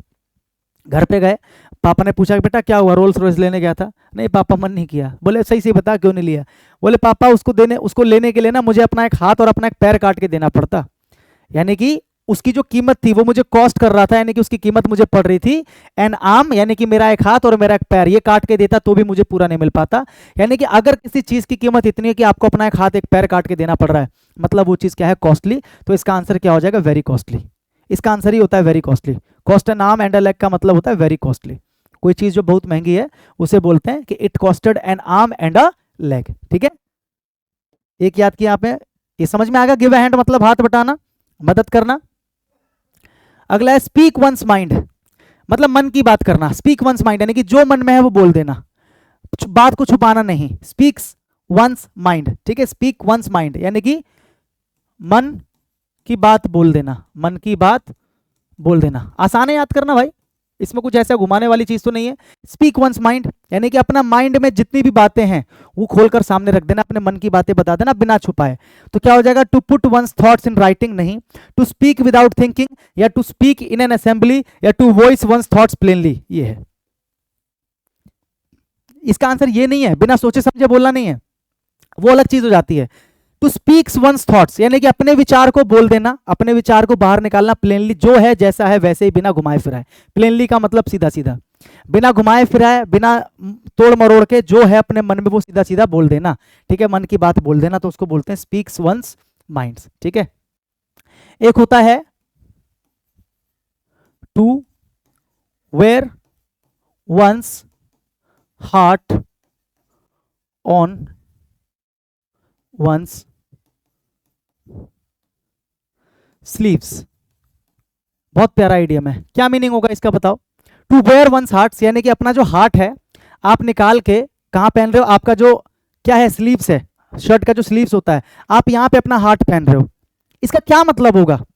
समझो, टू वेयर वंस हार्ट यानी कि आपका जो हार्ट है उसे आप वेयर कर रहे हो, मतलब पहन रहे हो, अंदर से निकाल के आप यहाँ पे अपना हार्ट जो है ना यहाँ पे रख के घूम रहे हो, यानी कि सबको अपना हार्ट दिखा रहे हो। तो इसका क्या मतलब होता है कि आपके मन में, आपके दिल में जितनी भी बातें हैं आप खुलेआम सबके सामने जाहिर कर रहे हो बिना हिचके।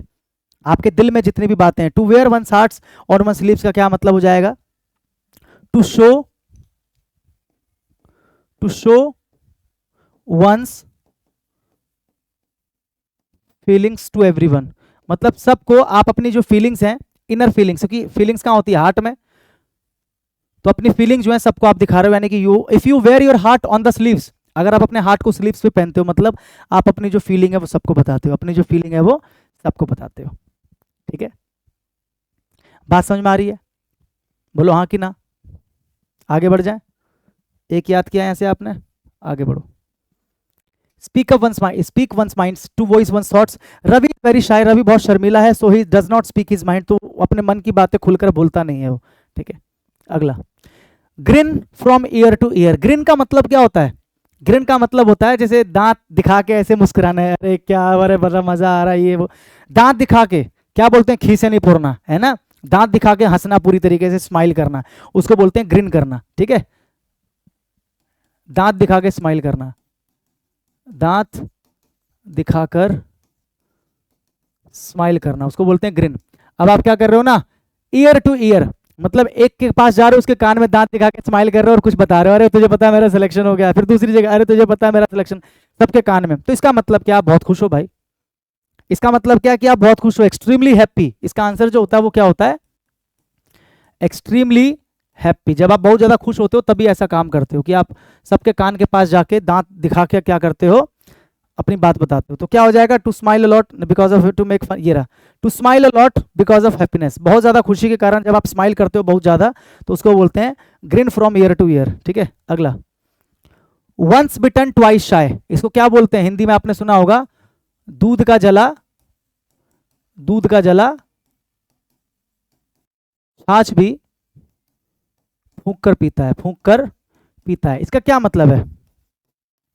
ये हम कब यूज करते हैं? जैसे मान के चलो एक जगह से किसी व्यक्ति को बुरा एक्सपीरियंस हो चुका है, तो अगली बार उस काम को करने से पहले वो थोड़ा सा सावधान रहेगा, सोच समझ के उस काम को करेगा। बोलो हाँ कि ना। समझ में आ रही है बात? तो क्या हो जाएगा बताओ? A bitter experience making one cautious for future, यही है। मतलब अगर आपको कोई बिटर एक्सपीरियंस हो गया, मतलब बेकार एक्सपीरियंस हो गया किसी काम को करने में, तो वो चीज जो है ना आगे से आपको सावधान कर देगी, या आप खुद सावधान हो जाओगे भविष्य के लिए कि अब दोबारा से अगर वही काम करना पड़ेगा तो अब आप सावधान हो जाओगे। यानी कि वंस बिटन ट्वाइस शाय, मतलब एक बार अगर किसी कुत्ते ने आपको काट लिया तो अगली बार उसके सर पे हाथ फेरने से पहले आप थोड़ा सा शाई करोगे, मतलब थोड़ा सा हिचकिचाओगे। वंस बिटन, काटा उसने आपको एक ही बार है, लेकिन अगली बार उसके सर पे हाथ फेरने से पहले आप थोड़ा सा शाई हो जाओगे, मतलब थोड़ा सा पीछे हट जाओगे। तो वही मीनिंग है ना, कि अगर एक बार आपको कहीं से खराब एक्सपीरियंस मिल गया तो अगली बार उस काम को करने से पहले आप थोड़े से कॉशियस यानी कि सावधान हो जाओगे। इज दैट क्लियर मेरे दोस्त? अगला, know like the back of one hands. Know like the back of one hands, मेरे हाथ का एक तो ये है पाम, यानी कि जो फ्रंट वाला हिस्सा है, और ये है बैक। अब आप बताओ, दिन भर हम लोग अपने हाथ को ऐसे ही रखते हैं, ऐसे बैठते भी है तो ऐसे बैठते हैं, यानी कि हम अपनी हथेली को दिन भर देखते रहते हैं या अपने हैंड के बैक को? तो आपको कहोगे सर हैंड का जो बैक है इसे हम दिन भर देखते रहते हैं, हमारे नजरों के सामने ही रहता है, चल भी रहे तो ऐसे चलते हैं, बैठ भी रहे तो ऐसे, ऐसे भी है तो ऐसे, मतलब ये हमेशा हमें दिखता रहता है, तो हम इसको ज्यादा अच्छी तरीके से जानते हैं। आपके हाथ में कितनी लकीर है वो आपको नहीं पता होगा, जबकि आपके पास है, लेकिन आपके हाथ के पीछे अगर कोई दाग है या कुछ स्पॉट है, कुछ भी है, तो वो आपको पता होगा।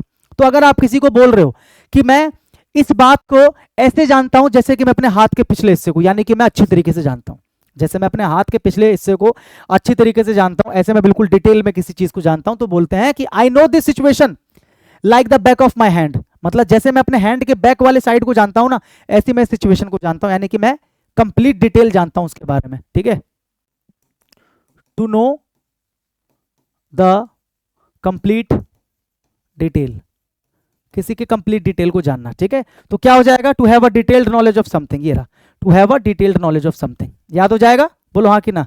ठीक है, पाम से मुझे याद आया, पाम से, ठीक है, एक होता है bear the palm, bear the palm, bear the palm क्या मतलब होता है इसका? मतलब मान के चलो आप लड़ाई कर रहे हो किसी से, ठीक है, और उसने क्या किया, उसने अपना जो पाम है यानी कि जो अपनी हथेली है आपके गाल पे ऐसे करके रख दिया जोर से, बियर द पाम, ठीक है, आपके हाथ आपके गाल पे ऐसे जोर से जो है उसने रख दिया, ठीक है, मेरी बात को समझ पा रहे हो। और आपने जैसे ही वो खाया आप उसको सह गए, यानी कि आपने उसके पाम को बेयर कर लिया, मतलब आपने सहन कर लिया, यानी कि आपने अपनी डिफीट को एक्सेप्ट कर लिया, आपने अपनी डिफीट को एक्सेप्ट कर लिया। तो इसका आंसर हो जाएगा to accept the defeat, to accept the defeat, to bear the palm, to accept the defeat, समझ गए। तो यहां पे आपने 2 याद किया, ठीक है। एक और होता है, चलो 3 लिख दूंगा यहां पर मैं, पाम से एक और होता है to grease one's palm, to grease one's palm. Grease का क्या मतलब होता है, ग्रीस आपको पता है जो गाड़ी वगैरह के टायर वगैरह में या फिर और चीज़ों में यूज़ की जाती है, ब्लैक ब्लैक कलर का चिपचिपा सा होता है, उसको बोलते हैं grease, to grease one's palm. अब इसका क्या मतलब है, समझ के चलो, एक पुलिस वाला है भाई, ठीक है, वो क्या कर रहा है बेचारा, एक मैकेनिक है, गाड़ी मैकेनिक, जिसके हाथ में बहुत सारी ग्रीस लगी हुई है। पुलिस वाला गया और बोला कि चल रिश्वत ला, पैसा ला, यहाँ पर दुकान लगा रहा उसका पैसा ला। तो बेचारा जो मैकेनिक है चुपचाप अपने हाथ में पैसा लेके जाएगा, और पुलिस वाले के हाथ में जब वो पकड़ाएगा तो पुलिस के हाथ में ग्रीस लग जाएगी, यानी कि उस मैकेनिक ने क्या किया, पुलिस के हाथ को ग्रीस किया, पुलिस के पाम को क्या किया, ग्रीस किया। तो पाम को ग्रीस करने का मतलब यहाँ पर आप क्या समझे, उसको रिश्वत दी उसने, है ना। टू ग्रीस द पाम का मतलब क्या हो जाएगा, to bribe, to bribe someone, याद रख लोगे, हाँ कि ना, टू ब्राइब समवन यानी कि किसी को रिश्वत देना, घूस देना, ठीक है। तो यहाँ से 3 याद किया आपने, पाम से थे दोनों, तो मैंने आपको दोनों के दोनों बता दिए, ठीक है। आगे बढ़ जाओ। मेक वंस मार्क मतलब अपना स्थान बना लेना, मेक वंस मार्क का मतलब अपनी अलग स्थान या अपनी अलग पहचान बनाना, अपनी पहचान बनाना, अपनी पहचान बनाना। मतलब अगर कोई बोलता ना कि I have made my mark, मतलब इस बड़े शहर में I have made my mark, मतलब मैंने अपना खुद का एक चिन्ह, खुद की एक पहचान बनाई है। तो क्या आंसर हो सकता है आपके हिसाब से, लीव अ क्लू, एक क्लू छोड़ देना, या कोई डील साइन कर लेना, या फिर क्लेम अ राइट, कोई अधिकार के लिए दावा करना, नहीं, अटेन रिकॉग्निशन, मतलब आपने एक पहचान प्राप्त की। रिकॉग्निशन का मतलब है पहचान, जब आप अपनी खुद की एक नई पहचान स्थापित करते हो या प्राप्त करते हो तो उसे क्या बोलते हैं, उसे बोलते हैं अटेन रिकॉग्निशन, यानी कि मेक वंस मार्क, ठीक है। अगला, pocket and insult. Pocket and insult का मतलब क्या है कि किसी ने आपकी इंसल्ट की, आपने लेके उसको पॉकेट में रख लिया, मतलब आप इंसल्ट से गए। पॉकेट एंड इंसल्ट का मतलब क्या है, इंसल्ट बर्दाश्त करना, ठीक है, इंसल्ट बर्दाश्त करना, आपने लेके पॉकेट में रख लिया। हो सकता है कि सही समय पे आप जवाब दो, अब इंस्टेंट आपने क्या किया, पॉकेट कर लिया उसके इंसल्ट को, मतलब लेके चल इंसल्ट अल्लाह दे दे जेब में, मतलब इंसल्ट को आपने बर्दाश्त कर लिया। तो क्या हो जाएगा, बेयर एन इंसल्ट क्वाइटली, मतलब किसी इंसल्ट को बेयर कर लेना, बर्दाश्त कर लेना, क्वाइटली यानी कि चुपचाप, बिना कोई क्या किए, विरोध किए। Strike when the iron is hot, ये आपने सुना होगा कि लोहा गर्म है मार दो हथौड़ा, लोहा गर्म है मार दो हथौड़ा, सुना है आपने ये, है ना। क्या लिखा हुआ है, strike when the iron is hot, जब आयरन हॉट है यानी कि गर्म है तब उसके ऊपर स्ट्राइक करो तो बिल्कुल सही जगह पे चोट लगेगी, यानी कि मौके का लाभ उठाना। यही तो मतलब है कि अभी सही मौका है, लोहा गर्म है मार दो हथौड़ा, यानी कि मौके का लाभ उठाना, मौके का लाभ उठाना, ठीक है भाई, मौके का लाभ उठाना। तो क्या आंसर हो जाएगा, grab a favourable opportunity promptly, यही तो है कि कोई फेवरेबल अपॉर्चुनिटी अगर है तो उसे फटाफट से क्या कर लेना, ग्रैब कर लेना, झपट लेना। प्रॉम्प्टली का मतलब है फटाफट से, किसी फेवरेबल सिचुएशन को या फेवरेबल अपॉर्चुनिटी को फटाक से क्या कर लेना, ग्रैब कर लेना, ठीक है दोस्त, आ रही है बात समझ में। आगे बढ़ जाओ।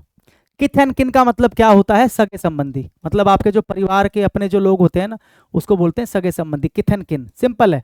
तो याद रखना क्या हो जाएगा, फैमिली रिलेशंस, अपने सगे संबंधी रिश्तेदार जो होते हैं, परिवार के जो लोग होते हैं, किथ एंड किन। अगला, rise to the occasion. Rise to the occasion का क्या मतलब होता है, मौके पे खड़ा होना, ठीक है, मौके पे खड़ा होना। जैसे बोलते हैं ना कई लोग कि यार उसको हल्के में मत लेना, अभी बेशक वो बीच में नहीं आ रहा लेकिन वो मौके पे खड़ा होने वाला इंसान है। या एक लड़के को जिसको पूरी दुनिया ताना दे रही थी कि तुम क्या करोगे जिंदगी में, कुछ नहीं कर पाओगे, तुम एग्जाम में फेल हो जाओगे, उसने क्या किया, एग्जाम में टॉप किया, यानी कि उसने सही वक्त पे सबको खड़ा होकर दिखाया, सबको कामयाब होकर दिखाया, है ना, सही वक्त पे खड़ा हुआ, सही वक्त पे राइज किया उसने अपने आप को। तो राइज टू द ओकेजन का मतलब है सही मौके पे खड़ा होना, ठीक है, या मौके पे खड़ा होना। तो क्या हो जाएगा, show you can deal with the situation successfully, जब आप किसी को ये दिखा देते हो कि देखो मैं किसी सिचुएशन के साथ डील कर सकता हूं कामयाबी से, इसका मतलब you rise on the occasion, you rise to the occasion. मेरी बात को समझ गए? राइज टू द ओकेजन का मतलब समझ में आ गया कि जब आप किसी को ये साबित कर देते हो कि देखो मैं किसी भी परिस्थिति से डील कर सकता हूं कामयाबी से, सक्सेसफुली, यानी कि I can rise to the occasion. जब ओकेजन आएगा, जब मौका आएगा तो मैं खड़ा होऊंगा, मतलब मैं डील कर लूंगा सक्सेसफुली। ठीक है, समझ गए? एक होता है राइज लाइक अ फिनिक्स, पता होना चाहिए, कुछ शायद मैंने पढ़ा रखा है, राइज लाइक अ फिनिक्स।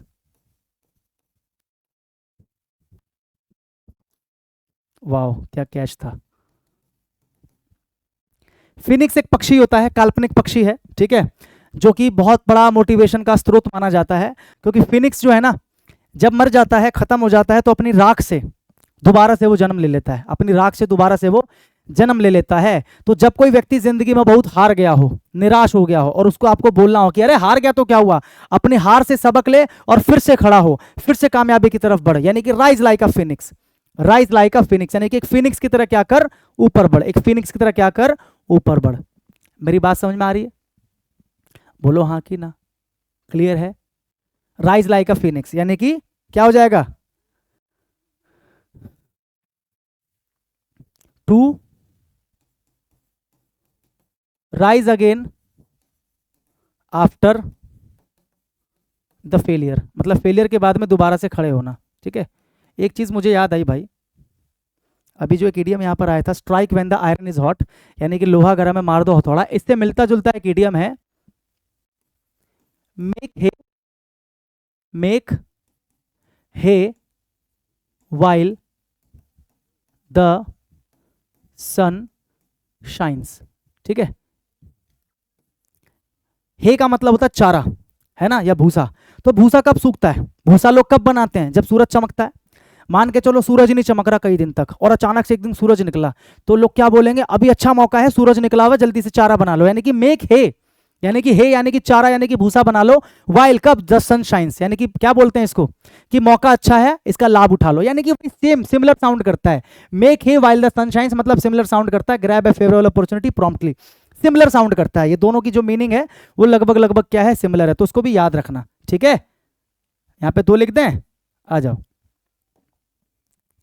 ये हो गया। तो यहां से भी आपने 2 याद किए, राइज टू द ओकेजन और राइज लाइक अ फिनिक्स। ठीक है, आगे बढ़ जाओ, ये तो हो गया show you can deal with the situation successfully, या फिर राइज टू द ओकेजन का मतलब होता है to make the special effort, जब आप अपना स्पेशल एफर्ट करते हो, that is required to successfully deal with the difficult situation.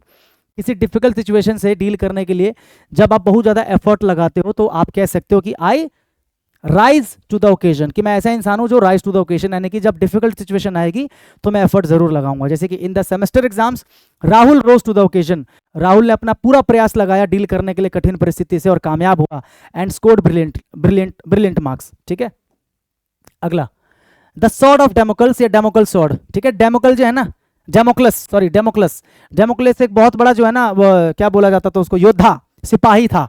ठीक है, बहुत बड़ा एक सिपाही था, उसके दरबार में क्या ना, क्या तो नाम था एक राजा का, मैं भूल गया नाम उसका। ठीक है, उसका नाम मुझे अभी याद नहीं आ रहा, उसके दरबार में था, तो उसकी तलवार की बहुत चर्चा हुआ करती थी, क्योंकि उसका जो तलवार था ना बहुत धार वाला था, मतलब एक ही बार में अगर वार करता था, जैसे टीपू सुल्तान की तलवार का बहुत नाम है, ऐसी इसकी तलवार का भी बहुत नाम था, है ना। तो इसी से बना है इडियम डेमोकल सॉर्ड।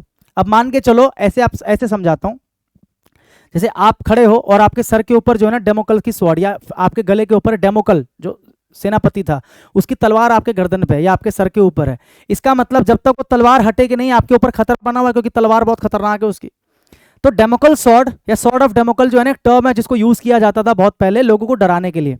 जैसे मान लो लगातार अगर तुम्हारे ऊपर कोई खतरा बना हुआ है या मेरे ऊपर कोई खतरा बना हुआ है, तो मैं क्या बोलूंगा कि this situation is like a Damocles sword, यानी कि डेमोकल सॉर्ड का मतलब है कि कोई लगातार खतरा मेरे ऊपर बना हुआ है। तो डेमोकल सॉर्ड का क्या मतलब हो जाएगा, एन इम्पेंडिंग थ्रेट। इम्पेंडिंग का मतलब जो कभी भी हो सकता है, ठीक है, या फिर कह सकते हो कॉन्स्टेंट थ्रेट। कॉन्स्टेंट थ्रेट, किसी भी चीज को लेकर जब लगातार खतरा आपके ऊपर बना हुआ है, ठीक है, तो सिचुएशन को बयां करने के लिए क्या बोलते हैं, द सॉर्ड ऑफ डेमोकल्स या डेमोकल सॉर्ड। ठीक है, आ रही है बात समझ में, क्लियर है? Beer the brunt of, beer the brunt of का मतलब क्या होता है किसी भी चीज का जो बुरा परिणाम है ना, जो बैड कॉन्सिक्वेंसेज है, खास करके किस जो कॉन्सिक्वेंसेज है खास करके किस चीज के, किसी भी बुरी चीज के जो कॉन्सिक्वेंसेज, जब आप उसको फेस करते हो, जब आप उसको क्या करते हो, फेस करते हो, तो उसके लिए यूज किया जाता है beer the brunt of. Brunt का मतलब क्या होता है? ब्रंट का मतलब किसी भी नेगेटिव चीज का जो रिजल्ट होता है या जो आउटपुट होता है उसको ब्रंट कहा जाता है। क्या कहा जाता है? ब्रंट। और उस ब्रंट को आप बेयर कर रहे हो, मतलब सह रहे हो, तो इसका मतलब क्या हो जाएगा? इसका मतलब हो जाएगा beer the maximum fury. Fury का मतलब क्रोध, आप ऐसे याद कर सकते हो इसको, बेयर द कॉन्सिक्वेंसेज, कौन सी?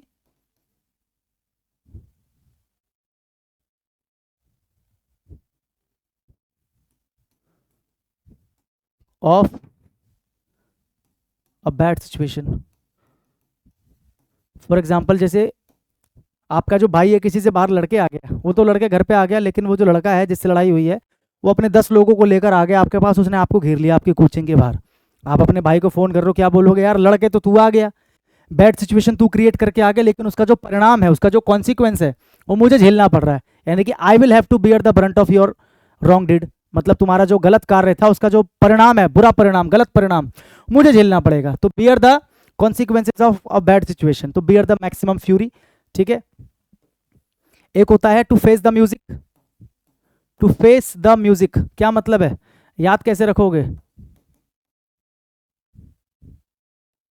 टू फेस द म्यूजिक का क्या मतलब होता है? To face criticism.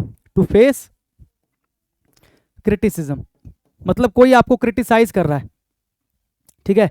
To face criticism या फिर टू फेस एंगर या टू फेस समथिंग बैड, ठीक है। किसी बैड चीज को या किसी के गुस्से को या किसी के क्रिटिसिज्म का सामना कर रहे हो तो उसके लिए बोला जाता है टू फेस द म्यूजिक। जैसे आपके सामने मैं बड़े बड़े स्पीकर्स लगा दूं बहुत सारे और उसके ऊपर मैं टोनी कक्कड़ के गाने चला दूं, तो वो आपके लिए क्या है? प्रताड़ना जैसा है ना, टॉर्चर जैसा है। तो टू फेस द म्यूजिक का मतलब है टू फेस क्रिटिसिज्म, क्रिटिसिज्म का सामना करना या किसी के एंगर का सामना करना, किसी की डांट का सामना करना या किसी बैड चीज का सामना करना। समझ गए बात को? To face the music. तो यहाँ पर आप 2 याद कर रहे हो तो यहाँ पर 2 लिख लो, शरीफ बच्चे की तरह आगे बढ़ जाओ। bear the brunt of, bear the maximum fury या to suffer the main force और worst part of something, किसी चीज का जो सबसे बुरा पार्ट है उसको आप फेस कर रहे हो, typically a negative or difficult situation. The concerned authority had to bear the brunt of not investigating the matter in a time bound manner. ठीक है, समझ गए बात को? आगे बढ़ो। किक अप रो। किक अप रो का क्या मतलब होता है? मान के चलो कि एक जगह पर कोई कंपटीशन चल रहा है, ठीक है, और कुछ लोगों ने अपने अपने जो प्रोजेक्ट्स हैं वो रो के अंदर यानी कि लाइन के अंदर लगाए हुए हैं जमीन पर, मतलब अपने अपने प्रोजेक्ट जो है लाइन से रख दिए। जो पहले आया उसने पहले, जो बाद में आया उसने बाद में, उसके बाद में, ऐसे करके लाइन से लगा रखा, मतलब एक रो के अंदर, एक लाइन के अंदर। अब एक लड़का अपना प्रोजेक्ट लेके आया और सबके जो प्रोजेक्ट रो में लगे हुए हैं वो क्या कर रहा है? किकअप, यानी कि सबके प्रोजेक्ट को ऐसे करके लात मार रहा है। यानी कि वो क्या कर रहा है? He is kicking up a row, ऐसे लात मार रहा है। He is kicking up a row, he is kicking up a row, यानी कि रो में के अंदर जितने भी लगे हुए हैं लाइन में उन सबको लात मार रहा है। मतलब वो क्या कर रहा है? वो न्यूसेंस क्रिएट कर रहा है ना, वो बहुत हल्ला गुल्ला कर रहा है। वो बहुत क्या कर रहा है? हल्ला गुल्ला करना, हल्ला मचाना, ठीक है, या शोर शराबा करना कह सकते हो, शोर शराबा करना, शोर शराबा करना। सब सही चल रहा है, एक आदमी अचानक आता है और हल्ला गुल्ला करना शुरू कर देता है, बोलता कि ये चीज ठीक नहीं हो रही है, ये सिस्टम से नहीं हो रहा है। तो वो क्या कर रहा है? He is kicking up a row, he is kicking up a row. तो क्या हो जाएगा? कॉज अ डिस्टर्बेंस, ये इसका आंसर हो जाएगा कि वो क्या कर रहा है? डिस्टर्ब कर रहा है सबको। वो सबको क्या कर रहा है? डिस्टर्ब कर रहा है। ठीक है, आगे बढ़ जाएं। कॉज अ डिस्टर्बेंस या फिर मेक अ नॉइज और कमोशन, बहुत ज्यादा क्या करना? शोर मचाना। कमोशन होगा मतलब बहुत ज्यादा हलचल मचाना। ठीक है, आगे। Through and through, through and through का मतलब क्या होता है? पूरी तरीके से, डायरेक्ट याद रखना, पूरी तरह से, पूरी तरह से। थ्रू एंड थ्रू यानी कि पूरी तरीके से। ठीक है, आगे।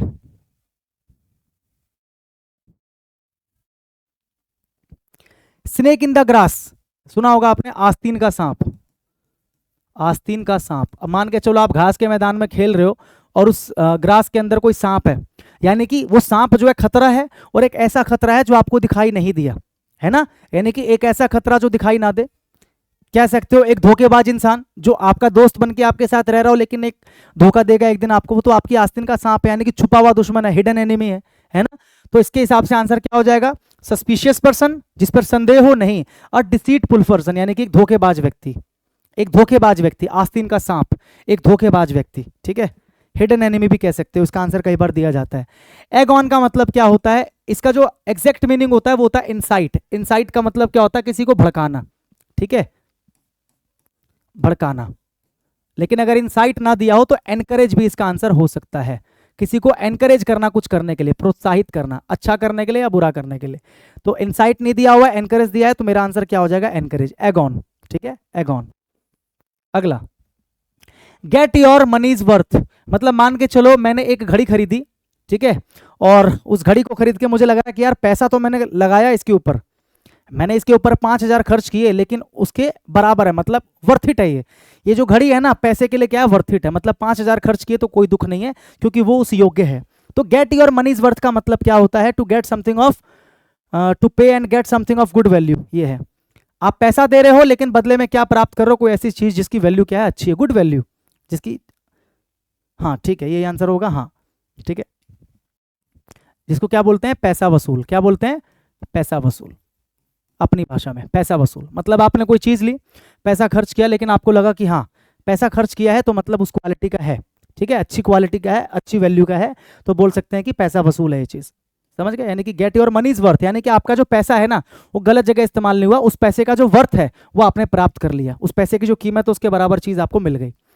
अब बर्ड्स आई व्यू, इसका क्या मतलब होता है, जैसे एक पक्षी की जो निगाह होती है ना, बहुत सरसरी होती है। सरसरी का मतलब क्या होता है, पक्षी जो है ना फटाक से किसी भी चीज को देख लेता है, जैसे आप कबूतर बैठा कहीं पर आप जाओ तो वो फटाक से देख लेगा। अब बर्ड्स आई व्यू का मतलब क्या होता है, जैसे मान के चलो आप एक एग्जाम हॉल के अंदर इस तरीके से ना टहल रहे हो, आप एक इन्विजिलेटर हो, तो आपकी जो निगाह है इधर भी रहेगी, यानी कि आप किसी भी रुख को ऐसे रुक कर नहीं देखोगे, आप सबको ऐसे ऐसे करके फटाक फटाक से देखोगे, यानी कि वो क्या है, बर्ड्स आई व्यू। तो बर्ड्स आई व्यू का मतलब क्या होता है, कर्जरी लुक। कर्जरी का मतलब क्या होता है, कर्जरी का मतलब वही होता है quick and short, quick and short.